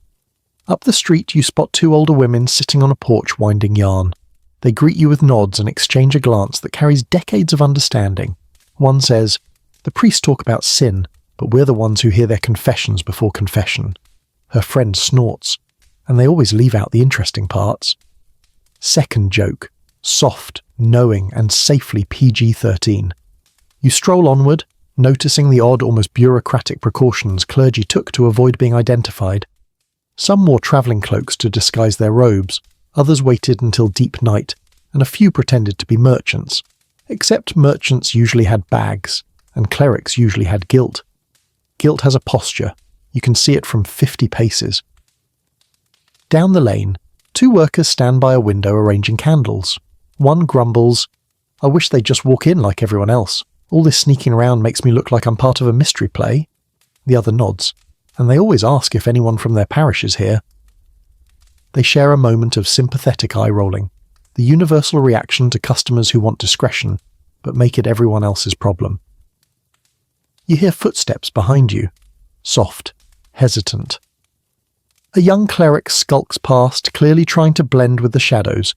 His robe is half hidden by a cloak, but the hem peeks out, and his polished shoes absolutely do not match the muddy street grime. He knocks quietly on a door, and the madam opens it with a sigh of recognition. Take off the cloak, she says. You look more suspicious wearing it. He obeys immediately. She ushers him inside with the air of someone who's been through this routine too many times to count. A quirky tidbit. Some cities tried to curb clerical visits by imposing fines on brothel keepers if they were caught admitting clergy. This led to a hilariously ineffective system where certain brothels simply trained workers to shout, "Do I know you?" loudly enough to claim ignorance if accused later. You see a painted sign on one doorway now with a small carved feather, a subtle reference to the light touch needed to navigate city inspectors. Farther along, you turn into a courtyard where a group of workers lounges during a brief lull. They're swapping stories, and one launches into a tale about a monk who tried to pay with a blessing instead of coin. The others gasp in mock outrage. "A blessing?" one shouts. "What am I supposed to do, take it to the baker?" Third joke served with enough sarcasm to power a windmill. But beneath the humour, something more complicated hums. These women understand the contradictions of the world better than most. They know the priests denounce them publicly and visit privately. They know the same watchmen who warn them against disorder share pints with the clerics afterward. They know some clergy seek comfort, some seek companionship, some seek absolution, and some seek nothing more than a listening ear they can't find inside their own walls. And yet, there's no bitterness here. Not really. Just a weary acceptance of a system built on double standards. One woman says quietly, "We're everyone's secret, but also everyone's solution." Her voice is soft, not resentful, just honest. As twilight deepens, more robed figures slip in and out discreetly. Workers adjust their shawls and keep an eye on the street corners, where trouble sometimes follows men burdened by shame more than desire. The atmosphere is careful, deliberate, practiced. You pause beneath a lantern and take in the full picture. This fragile dance between morality and reality, between judgment and dependence, between sermon and action. It's messy, uncomfortable, human, and it's woven into every stone of this district. As you move onward, leaving the shadowed doorways behind, you sense another shift ahead.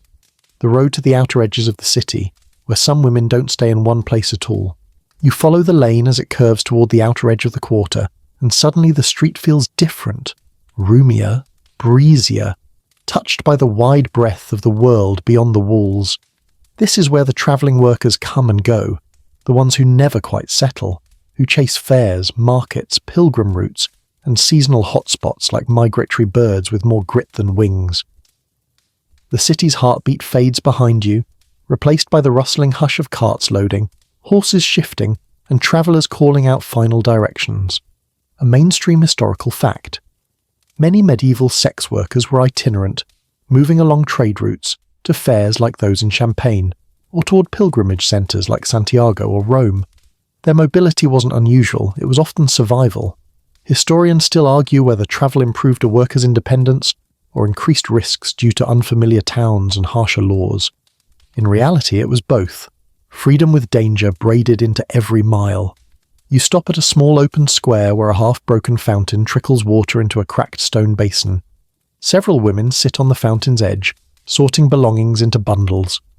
One tightens the leather straps on her pack and says, "If I don't leave now, the fair will end before I arrive." Another replies, "You said that last year and still missed half of it." First joke of the section. Competitively late travel is apparently a medieval tradition. One of the women looks up at you. Her cloak is patched in 6 different colours, her boots sturdy, her hair tied in a no-nonsense braid. She carries her life in a single bundle: linen, comb, coins, a water skin, and a tiny cloth sachet of lavender. You nod to her, and she nods back with the easy confidence of someone who has slept in barns, taverns, wagons, and maybe a hayloft or two. "The road changes you," she says simply, "mostly your feet." Nearby, a pair of labourers finish loading a wagon with goods bound for the next town's feast day. Travelling workers sometimes negotiated space on such wagons. Not comfortable seats, just enough floorboard to sit and share stories. One woman approaches the wagon driver now. "Room for one?" she asks. He eyes her pack, does a quick mental calculation, and nods. "If you don't mind chickens." She glances at the crate of irritable birds and shrugs. "As long as they don't judge me." Second joke, birds always judge, but she won't know until the road. To one side, a group of travelling musicians tune their instruments, rebecs, tambourines, a small drum. Travellers often moved in loose networks, helping each other find lodging, food, or warning of dangerous towns. A musician spots you and grins. "Heading out too?" he asks. You shake your head, and he laughs. Smart, roads are long, towns are cranky, priests glare, but the sunsets, worth it. 2 more women join the cluster by the fountain. They've just come from the brothel district proper and plan to head toward a pilgrimage route where crowds swell during summer. One mutters, "Pilgrims always walk slowly, easier to catch business." The older woman beside her snorts. "Pilgrims walk slowly because their shoes are terrible."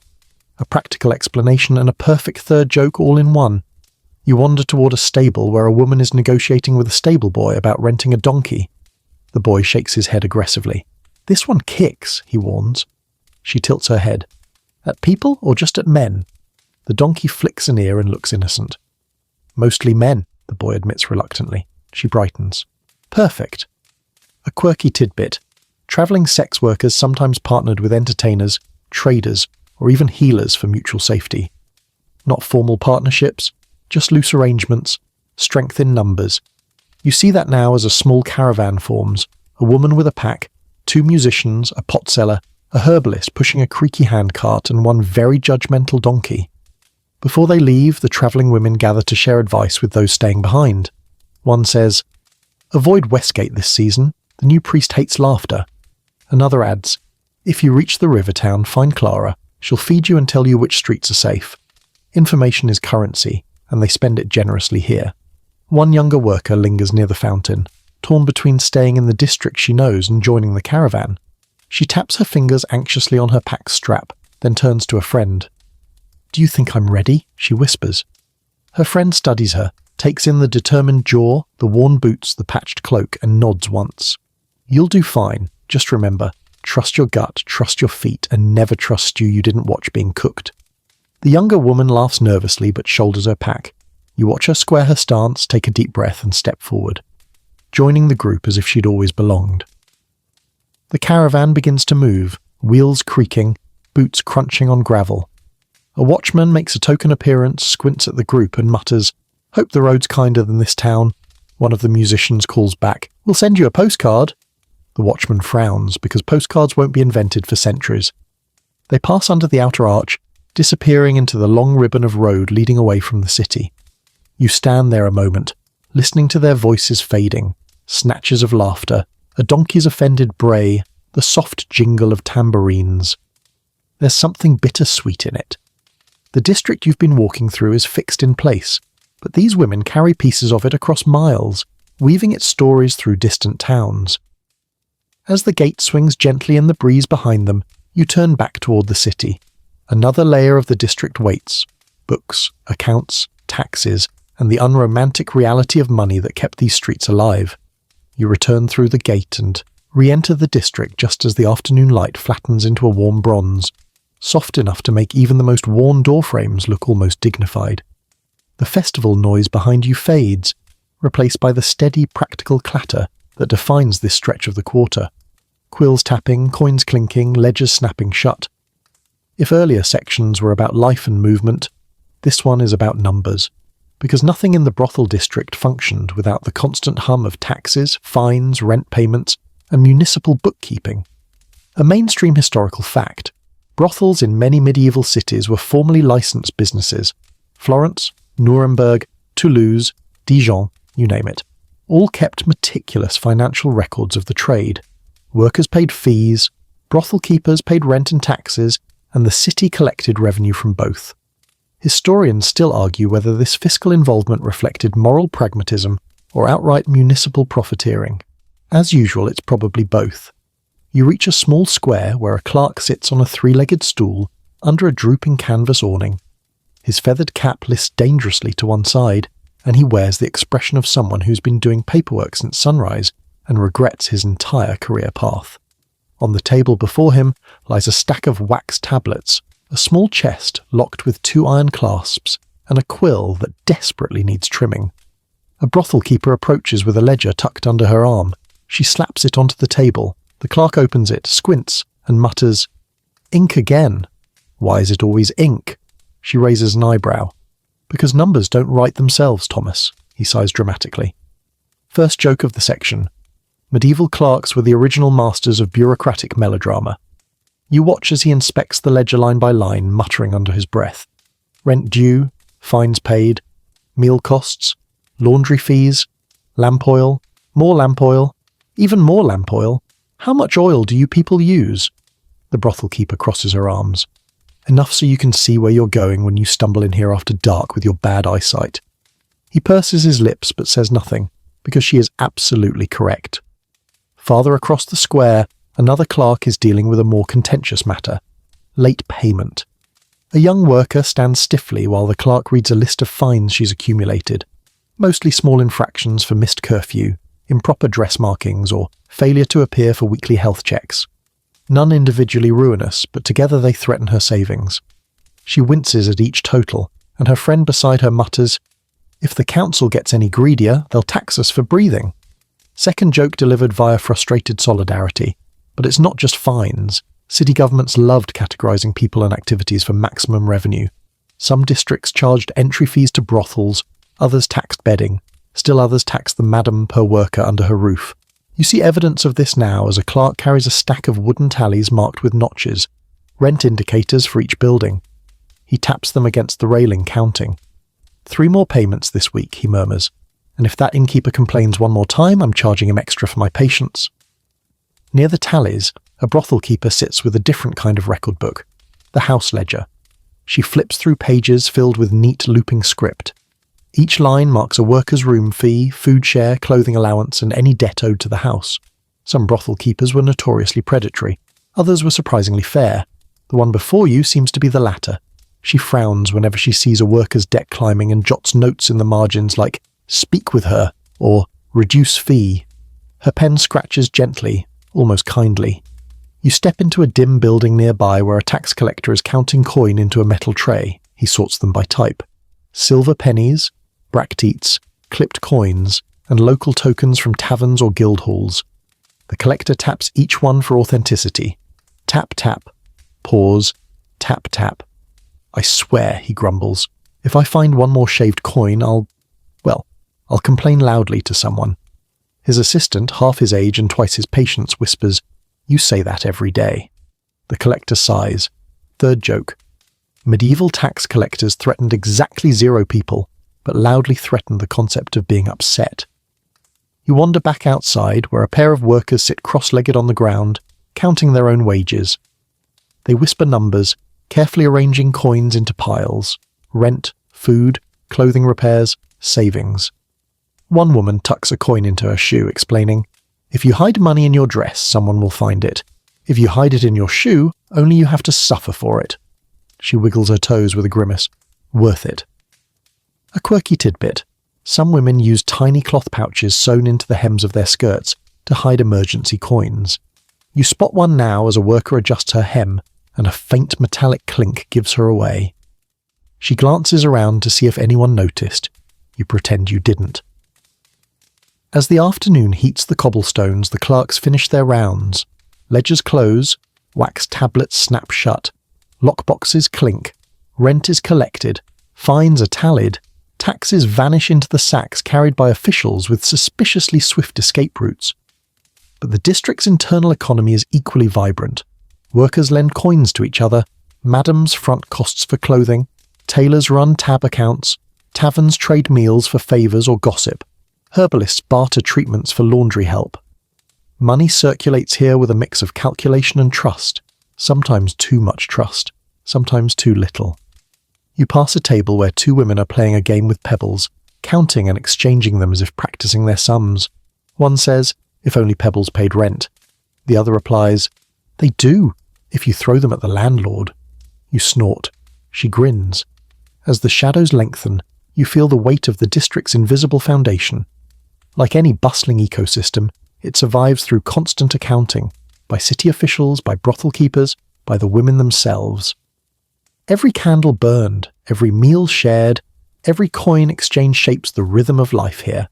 And as the clerks retreat toward the town hall, leaving the district humming with its own internal arithmetic, you step onward, deeper into the intricate web of whispered information that binds these streets together. You head down a narrow passage where the air feels charged, not with danger this time, but with something subtler and more slippery: information. The gossip networks of the brothel district are as intricate as lace, as quick as sparrows, and as essential to survival as bread and lamp oil. This isn't idle chatter, it's intelligence. News flows through these streets faster than any courier, carried by women who hear everything from merchants' mutterings to guild secrets whispered after too many mugs of ale. A mainstream historical fact: brothels, bathhouses and taverns were unofficial information hubs in many medieval cities. Merchants, travellers, apprentices and clergy all talked freely in these spaces, assuming their conversations vanished into the air. They did not. Historians still argue whether brothel gossip influenced politics or simply shaped local rumour, but records show that women here often knew more about trade deals, feuds and scandals than city officials. You step into a courtyard where 3 women sit on a bench, pounding laundry while exchanging news with the mechanical rhythm of people who can gossip and work simultaneously. One says, "The grain prices are rising again. The miller's wife told me he's blaming the drought." Another adds, "Funny because I heard the miller's apprentice say he's just bad at math." First joke of the section, courtesy of medieval supply chain shade. They laugh and return to their washing, but their conversation keeps weaving, left, right, looping like thread on a loom.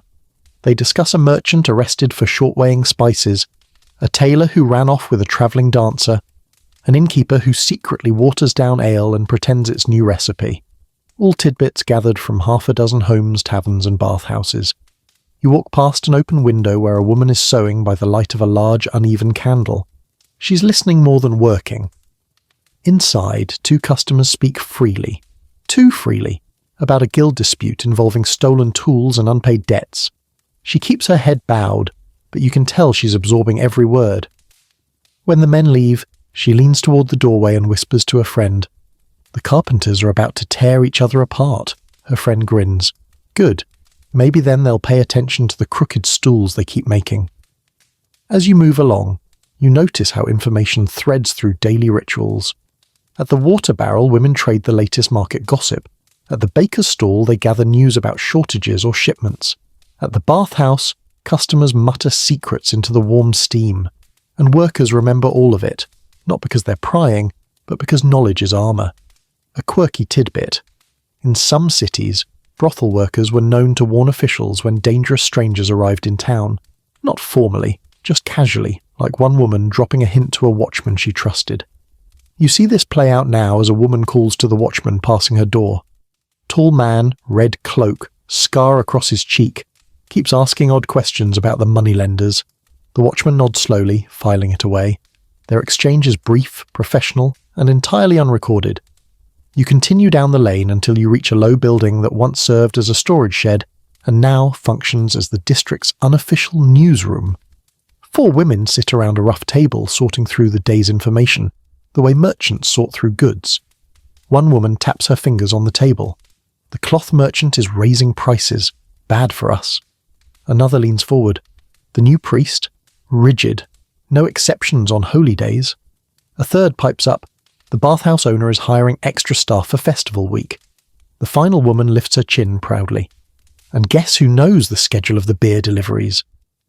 The room erupts in excited chatter. Because here, a well-timed hint about beer deliveries can mean extra business, safer shifts, or avoiding the street when crowds get rough. Knowledge isn't just interesting, it's actionable. And then someone mentions politics, not loudly, not boldly, just a soft remark about a quarrel between 2 aldermen. The room falls quiet for a heartbeat. This is delicate territory because political gossip can be useful, or dangerous. One worker finally says, "The tanner's wife told me the aldermen have been arguing over the festival funds." Another mutters, "Of course they are. The council could argue over the colour of the sky." Second joke, accurate medieval government commentary. They decide to pass the information along discreetly to a sympathetic tavern keeper who will spread it further without drawing suspicion. Gossip here doesn't always trickle, it ricochets. You leave the shed and pass 2 women leaning against a sun-warmed wall, whispering fast and low. One clutches a letter, rare, precious. She explains it arrived from another brothel district in a neighbouring town, carried by a travelling peddler. It contains news about an outbreak of fever, warnings about unsafe roads, and a note about a merchant who left debts behind. This is networked communication medieval style, slow but astonishingly efficient. A group of younger workers sits nearby, listening eagerly as an older woman recounts the latest story. A drunk guard confessed after midnight that the mayor's nephew has been sneaking money from the city coffers. One girl gasps, another whispers, "Should we tell someone?" The older woman shakes her head. "Not our business, but keep an eye out. Things like that spill trouble onto everyone." Historians still debate how much brothel gossip altered civic decisions, but moments like this make it clear. People here knew patterns, motives, rumours and undercurrents long before they surfaced elsewhere. The district's survival depended on reading the city like an open ledger. As you round the last bend, a woman calls out to you from her window. "If you hear anything interesting, bring it back to me," she says with a wink. News is the only thing that grows when you give it away. Third joke, soft, clever, and truer than she realises. The sun dips lower, and the district hums with shared knowledge. Quiet alliances, whispered warnings, harmless gossip, dangerous truths. Information is power, and these women wield it with a deftness most guildmasters could only dream of. And as the shadows lengthen, you sense another layer ahead. The delicate balance between work, affection, loyalty, and the emotional tightrope walked with customers who weren't just strangers, but sometimes something more. You drift into a gentler corner of the district now, an area where the noise softens, the torchlight lowers, and the mood shifts from the sharp efficiency of gossip to something more tender, more fragile, more complicated. This is where the emotional threads of the quarter live. The familiar customers, the almost friendships, the half-romances, the boundaries that blur and must be redrawn again and again. Here, affection and performance mingle so closely, you sometimes can't tell where one ends and the other begins. A mainstream historical fact. Many medieval sex workers developed ongoing relationships with regulars, repeat customers who provided stability, protection, or extra payment. These weren't romances in the fairy tale sense, but deeply practical emotional arrangements. Historians still argue whether these relationships offered genuine companionship or reinforced economic dependency. The truth, as always, slips between both possibilities. You pause as a young woman leans against a doorframe, smiling at a man lingering a few steps away. His stance is shy, familiar, hands clasped behind his back, head tilted slightly, as if waiting for the right moment to speak. He finally says, "I brought you the comb you liked." She brightens, accepting it with a warmth that surprises you. When he walks off, she tucks the gift into her sleeve like a secret. "He's harmless," she whispers to you. "Talks too much, pays on time. I'll take that over half the city."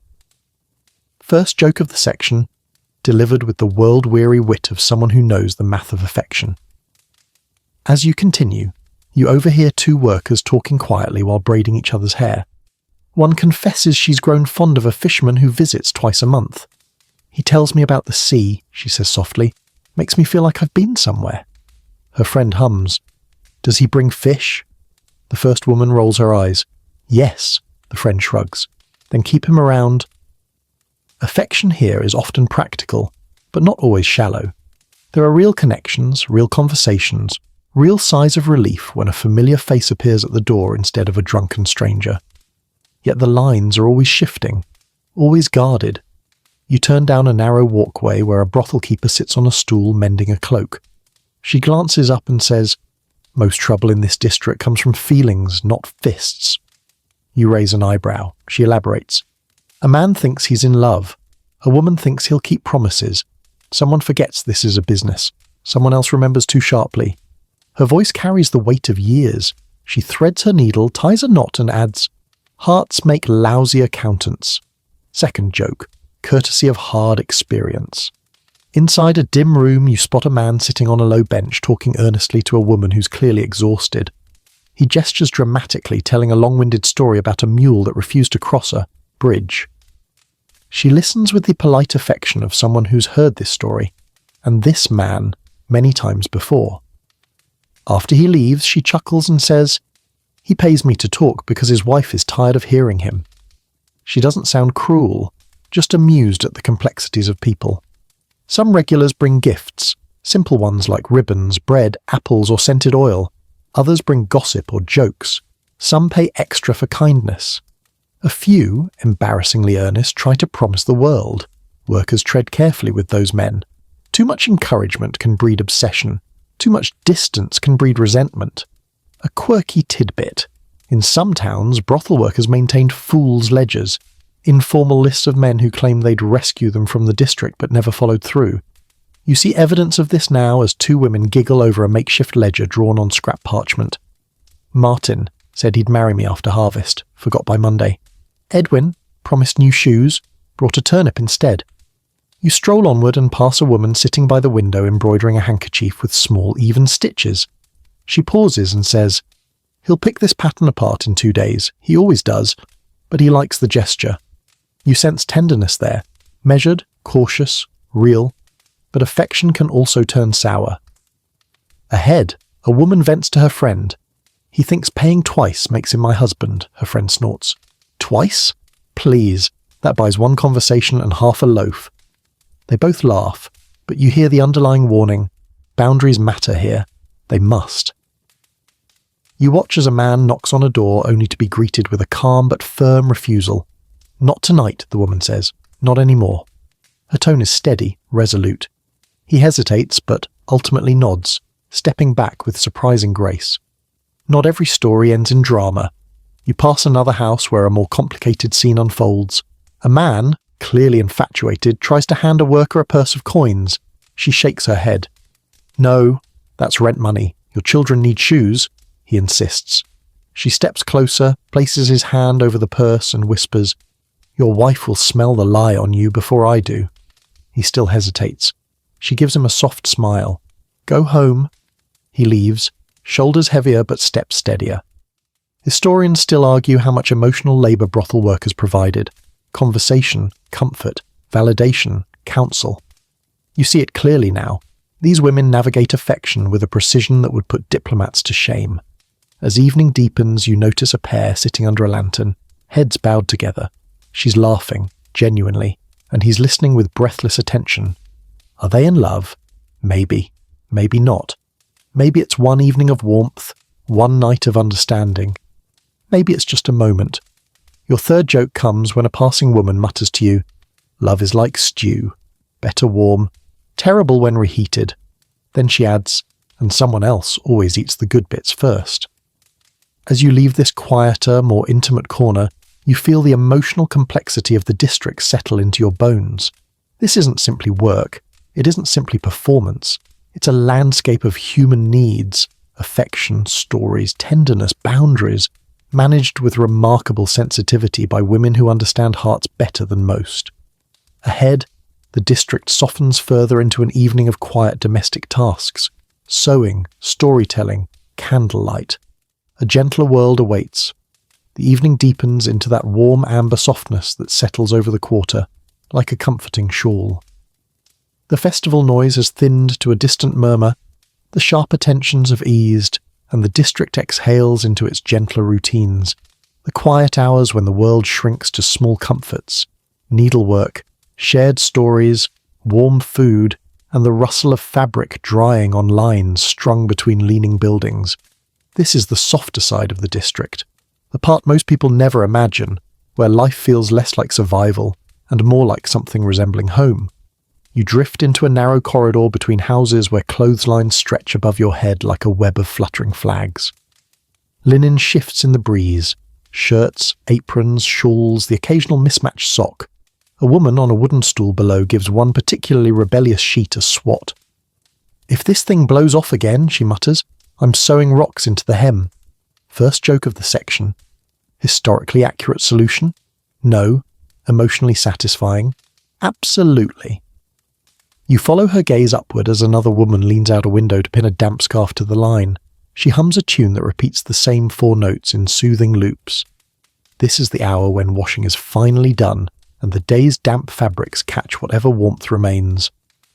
Workers often preferred to air clothes in the evening because sunlight was harsh on dyes and daytime hours were too busy for laundry.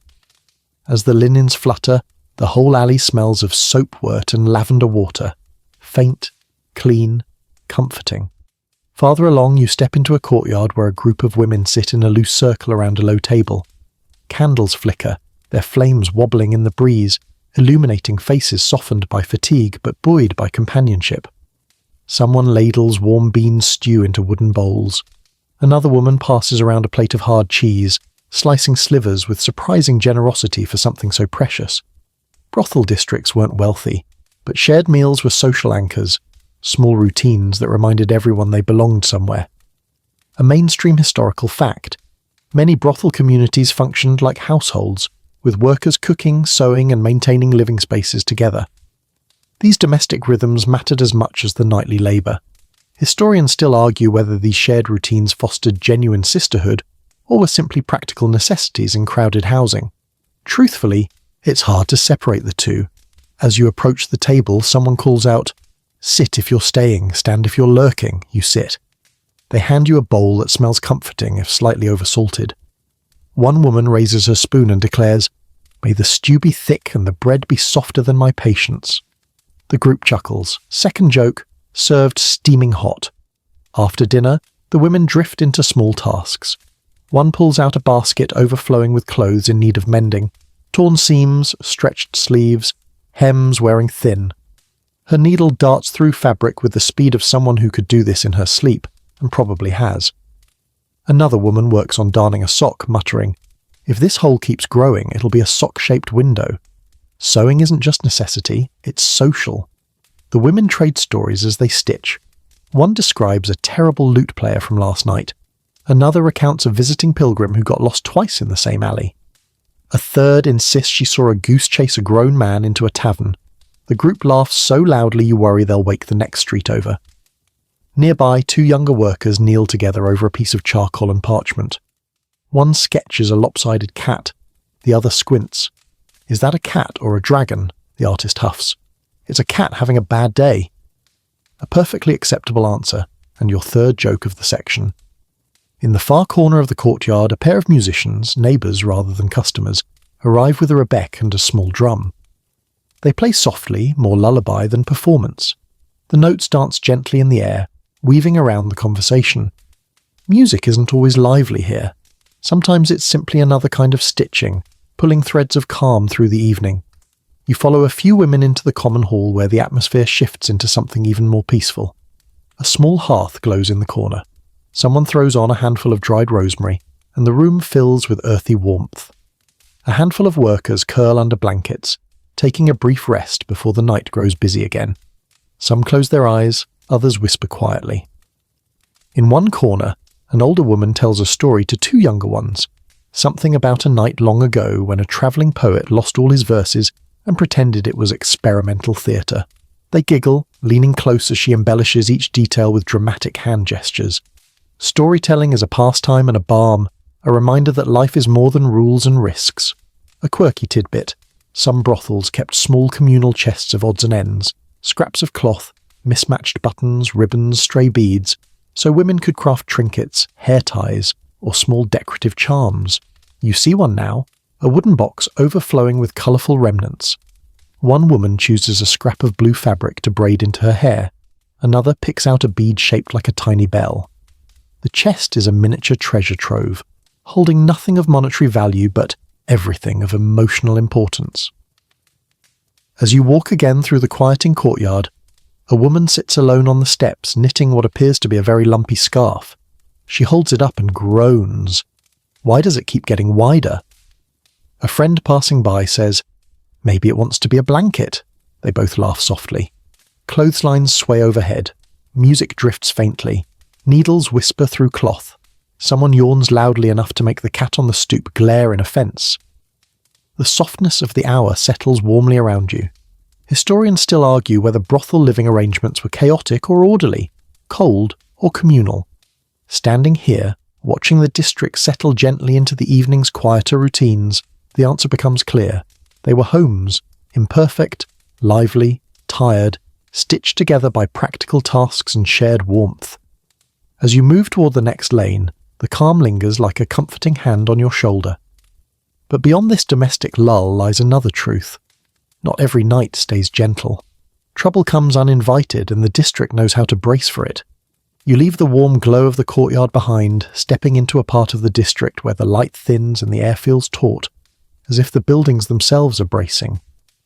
Evening has deepened into that uncertain blue hour, When shadows stretch, long and soft comforts slip back into cupboards. This is the district's precarious margin, the place where things go wrong. Raids, purges, outbreaks, sudden crackdowns, ordered by officials who never actually walk these streets except to show force. Every worker here knows the drill by heart, a mainstream historical fact. Medieval authorities periodically crack down on brothel districts, closing them during outbreaks, raiding them during moral campaigns, or purging entire neighbourhoods before religious festivals. In some cities, brothels were shut for Lent. In others, inspectors stormed in unannounced, counting workers, searching rooms or checking bedding. Historians still argue whether these actions were truly about moral purity, public health, or political theatre. Likely all three tangled together. You feel the tension almost immediately. A pair of women stand near a doorway, whispering rapidly, their eyes flitting down the alley. One says, "The watchman says councillors are marching through tomorrow," the other groans. "Great, time to hide the good sheets." First joke of the section, practical humour masking real anxiety. You turn the corner and nearly collide with a woman carrying a stack of linens to the attic. She steadies herself and mutters, "We have too many beds and not enough excuses." Her eyes dart toward the street as if expecting a magistrate to pop out of a barrel. She's not being dramatic. This is standard procedure. During purge periods, houses hid extra bedding, sent some workers to stay with friends outside the district, and scrubbed every surface until it looked like a monastery laundry room. Farther down the lane, a madam is posting warning signs inside her house. "Be still, speak politely, and do not insult anyone with a bad hat." That last one earns a raised eyebrow from you. She shrugs. "Last raid, one of my girls made fun of an inspector's feather," she shivers. "It did not go well." Outside, you catch sight of the ever-exhausted watchman marching faster than usual. His halberd clacks against the stones in a rhythm that says he'd rather skip tomorrow entirely. When he spots you, he mutters, "If the council thinks raiding this place will fix the city's problems, they're dreaming, or drunk." He pauses. "Probably drunk." Second joke, served dry. Then he lowers his voice. "Be careful tonight. Rumours say they want numbers, names, rooms, who lives with whom." He hurries off, shoulders tense. You feel a swell of activity behind you. Workers gather in small clusters, strategizing with the efficiency of generals planning a campaign. One woman counts off pairs. "You two act like you're mending all night. You stay with me. You," she points to the youngest, "go stay at the laundress's house until they're gone." The younger woman's eyes widen. "But she has that goose." Her friend pats her arm. "Yes, but it likes you, mostly." A quirky tidbit. Some brothel districts kept emergency disguises for surprise inspections. Aprons, veils, shawls, even props like baskets of mending. You see this now as a crate is opened and women rummage through it, grabbing needles, cloth scraps and half-finished embroidery they'll pretend to have been working on all day. Nearby, someone is boiling a giant pot of water. Not for bathing, for cleaning, vigorously, as if cleanliness will convince the council their dignity is intact. A woman scrubs a bench with more force than physics should allow, muttering, "If any inspector runs a finger over this, they'll leave with no fingerprints." You step into a brothel hallway where the atmosphere is even tenser. Doors stand open, beds are neatly made, candles trimmed, floors swept. It looks unnervingly tidy, like a stage set waiting for the wrong kind of audience. Women move quickly but quietly, closing shutters, hiding personal items, tucking spare shoes under floorboards. One worker gathers up several small charms, herbal sachets, a carved token, a dried bundle of mint. She hesitates, then hides them behind a loose stone near the stairs. "If a cleric finds these," she murmurs, "he'll call it superstition." Another woman snorts, as if wearing 12 relics makes him any less superstitious. Inside another room, a woman stands before a cracked mirror, adjusting her shawl. She sighs. "I hate these purges. They make you feel guilty even if you've done nothing." Her friend replies gently, "That's the point." A heavy truth, spoken softly. A sudden shout echoes from outside. Just a worker calling for extra soap, but every head jerks up. Every conversation freezes. The tension is thick enough to trip over. You feel your pulse jump. This district knows fear intimately. It settles into walls and bones like damp. You slip back into the street where a small group of women gather around the madam of the largest house. She's giving instructions with crisp authority. No jokes, no commentary, no clever remarks, no borrowing trouble. As she speaks, one woman opens her mouth.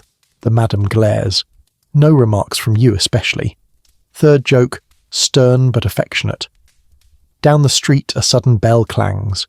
Not an alarm, just a clumsy apprentice dropping one from a stall. But the reaction is instant. Women stiffen, glance at exits, brace themselves. When they realise it's a false alarm, several exhale loudly, laughing shakily. You follow a worker to the district's edge, where she peers into the dark street beyond. Sometimes, she says, I wish they'd just get it over with. The waiting is worse. She wraps her arms around herself. At least when a purge starts, you know what to do. You ask quietly, does it always go badly? She considers. Not always. Sometimes they just take notes, mutter about sin, and leave. Sometimes they fine us for imaginary crimes. And sometimes... She trails off. You don't push. Historians still debate the true motives behind these raids. But walking here now, seeing the fear, the preparation, the resilience, you understand something historians sometimes miss. These disruptions weren't abstract policies. They were lived, felt, feared. As you move away from the tense edge of the district, leaving the frantic preparations behind, the air grows softer again. Because on the far side of fear lies something else. Hope, ambition, and dreams for a different kind of future. You slip away from the tense, shutter-braced edge of the district and drift back toward its gentler arteries, where the air feels warmer again, lighter, almost hopeful. After a night of preparing for raids and tightening every emotional seam, the women here let their shoulders relax just a little. This is the quiet stretch where dreams surface, where plans are whispered, where the possibility of a life beyond these streets flickers like a candle flame in a drafty room. And even though not everyone leaves, almost everyone imagines what it might look like if they could. A mainstream historical fact. While many sex workers remained in the trade long term, others saved coin to change professions, becoming alewives, laundresses, midwives, seamstresses, innkeepers, or even relocating to towns where no one knew their names. Records from cities like Venice, Toulouse, and London show women marrying, opening businesses, or joining households outside the district. Historians still argue whether these transitions were common or rare, but the evidence suggests a fluid reality. Movement was possible, though never simple. You pass a woman sitting on a stoop with a small wooden box in her lap. She's counting coins, slowly, carefully, lining them up in neat little rows. Her lips move as she tallies under her breath.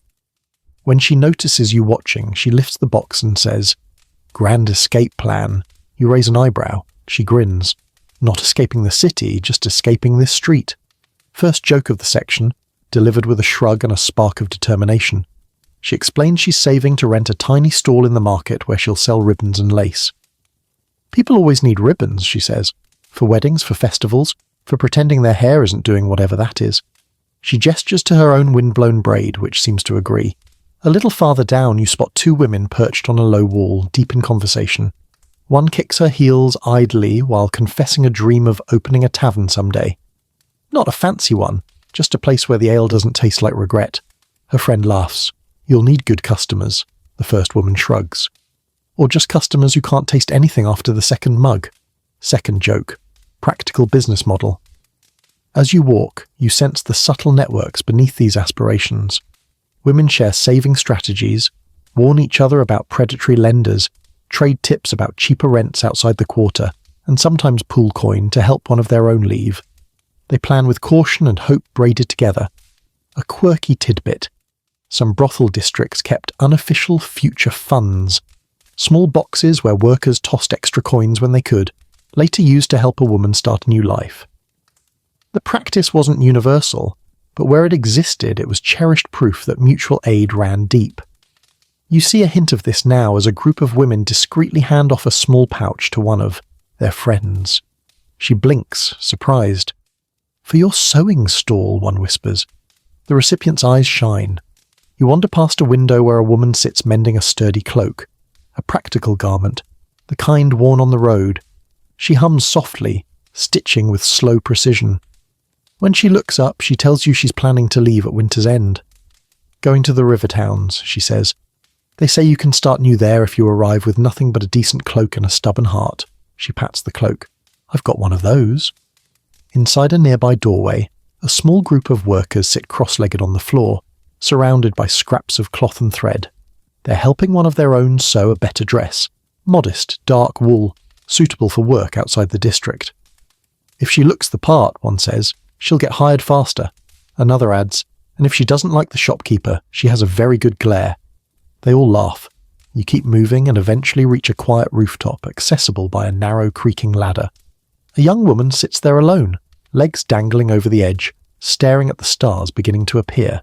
She doesn't flinch when you approach. Do you ever imagine other places? She asks softly. You nod. She continues. I think about a cottage, small, with a garden, maybe a goat. She exhales. I know it's silly, but the way she says it suggests the dream keeps her steady when nights are long. Before you respond, another voice floats up from below, someone calling her back for chores. She stands and smiles. Maybe someday. She climbs down slowly, as if leaving the rooftop also means leaving the dream behind, for now. Near the main lane, you spot a woman writing something carefully on a scrap of parchment. She folds it and tucks it into the hem of her dress.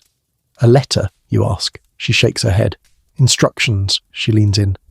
If anything happens to me, I want my savings to go to Marta. She has a child. You're struck by the practicality. Dreams and contingency plans side by side. Just beyond her, you see a different kind of ambition. A woman is teaching herself to read using a battered psalter borrowed from a sympathetic clerk. She traces each letter with her fingertip. Slow going, she admits, but every letter is a doorway. Her friend teases, be careful. You'll start writing angry notes to the city council. Good, she replies. They need them. Third joke. Small rebellion. Big truth. As twilight deepens into blue, the district seems to hold its collective breath, maybe from fatigue, maybe from possibility. Every dream here is a fragile thing, stitched from self-belief, shared coin, whispered hope. Some women will follow through, some will stall, some will never leave. But all of them imagine, and that imagination is its own quiet rebellion. You step back into the lane with the sense that this place holds far more futures than outsiders ever realized, and ahead, through the settling dusk, the district readies itself for its final nighttime transformation, the last stretch of your journey through these shadowed, stubborn, resilient streets. Night settles over the district with a softness you didn't expect, less like a curtain dropping and more like a warm cloak draped across tired shoulders. Lanterns glow in buttery halos, windows blink with amber light, and the streets, those same twisting alleys you've walked all day, take on a gentler shine, as though the district wants you to witness its final form before the world sleeps. This isn't the noisy middle of the night nor the frantic festival rush. This is the last quiet cycle, a final evening in the quarter where reflections unfurl, stories settle, and small hopes whisper through open doorways. You step into the main lane and find a woman leaning against a doorway, arms crossed, watching the world with that tired but amused expression you've seen so often here. Long day, you ask? She snorts softly. Long year. First joke of the section. Dry as old bread, warm as good company. Behind her, someone is extinguishing a few candles to conserve wax. Another woman adjusts the curtain so the draft won't sneak in. There's a bedtime rhythm to it all, tucking the district in, one small gesture at a time. You hear soft footsteps, the scrape of benches being pushed back into place, the clink of last coins counted, the rustle of bedding shaken out for the night's rest. A mainstream historical fact, brothels often maintained strict closing hours. Some shut at midnight, others earlier, depending on city rules. Workers weren't expected to stay up until dawn every night. Many households kept routines resembling boarding houses, with shared rooms, communal chores, and early bedtimes. Historians still argue whether this structure protected workers' well-being or simply maintained order for officials. The truth, as always, lies somewhere in the middle. You round a corner and enter a courtyard washed in pale moonlight. A handful of women sit together on the steps, sharing the last warm cup of watered wine from a clay jug. One taps her finger against the rim. "Tomorrow will be better," she says, half to herself. "Or at least not worse." Another nudges her shoulder. "Look at you, optimistic." Second joke. Subtle. Playful. A cat hops into the circle and receives immediate attention from everyone. Animals have a talent for slipping past emotional defences. A woman scratches its chin and murmurs, "You're the wisest creature here." The cat blinks slowly, clearly agreeing. In a window above, the silhouette of a woman hangs a lantern outside, an old tradition signalling that the district is still awake but winding down. She hums as she works, a tune so steady it could rock you to sleep. You see her pause, gaze at the moon for a moment, then close the shutters gently.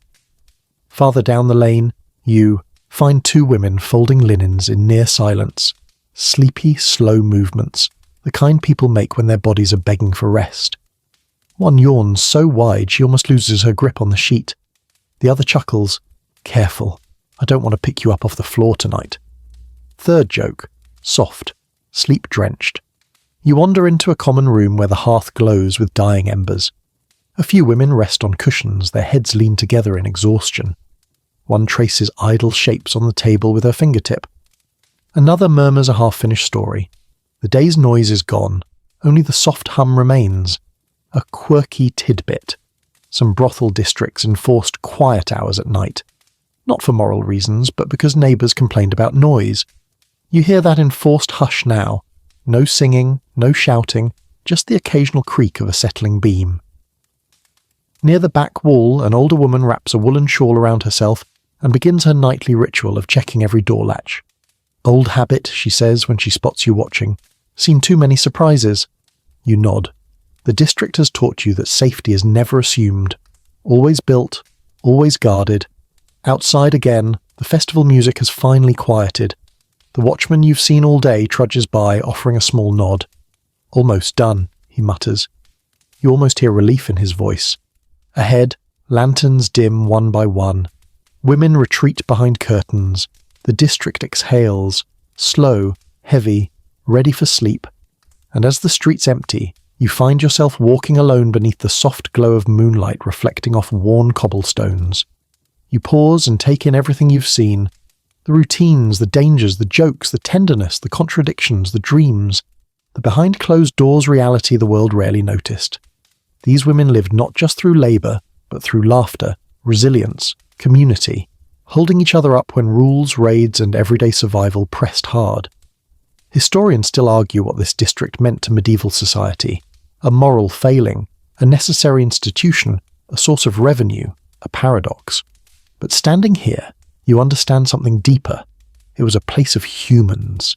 Humans carving out meaning in the margins, finding comfort where they could, building something like home from whatever scraps of freedom they held. You take one last breath of night air, lavender, wood smoke, cool stone, and step quietly out of the lane, carrying the district's whispered stories with you, like warm embers tucked into your palms. And now, as the district's final lantern flickers out, everything softens. The sounds fade to a gentle hush, the distant footfall of a watchman, the sleepy mewl of a cat curling beside a warm doorstep, the faint creak of shutters settling into their nighttime rest. The moon glows pale over the rooftops, pouring its tender light across the empty lanes, smoothing every rough edge you passed along the way. The air feels slower now, drifting in long, unhurried currents that wrap around your shoulders like a warm woolen shawl. Every doorway you walked through, every courtyard you paused in, every quiet moment of sewing or soft laughter or whispered dreaming, all of it now folds into a single, calming stillness. The district has exhaled its final breath of the day, and you can almost hear the walls relaxing, the beams easing, the stones sighing under the weight of all that living. You find a gentle corner to rest in, just a small bench beneath a lantern whose flame dances low but steady. From here, the streets look peaceful, familiar, softened by the night. You let your eyes drift half-lidded as the last echoes of the world slip away into the quiet. The cool air brushes your cheeks, and even the shadows seem warm enough to wrap around you like a blanket. There's nothing left to do. No more noise to navigate. No more stories tugging at your sleeves. Just the steady rhythm of your breath, the whisper of a distant breeze, and the soft hum of a district finally asleep. Let yourself settle into that calm. Let the night cradle you gently. Let the quiet carry you wherever dreams begin. And with that, our journey through these hidden streets comes to a peaceful close.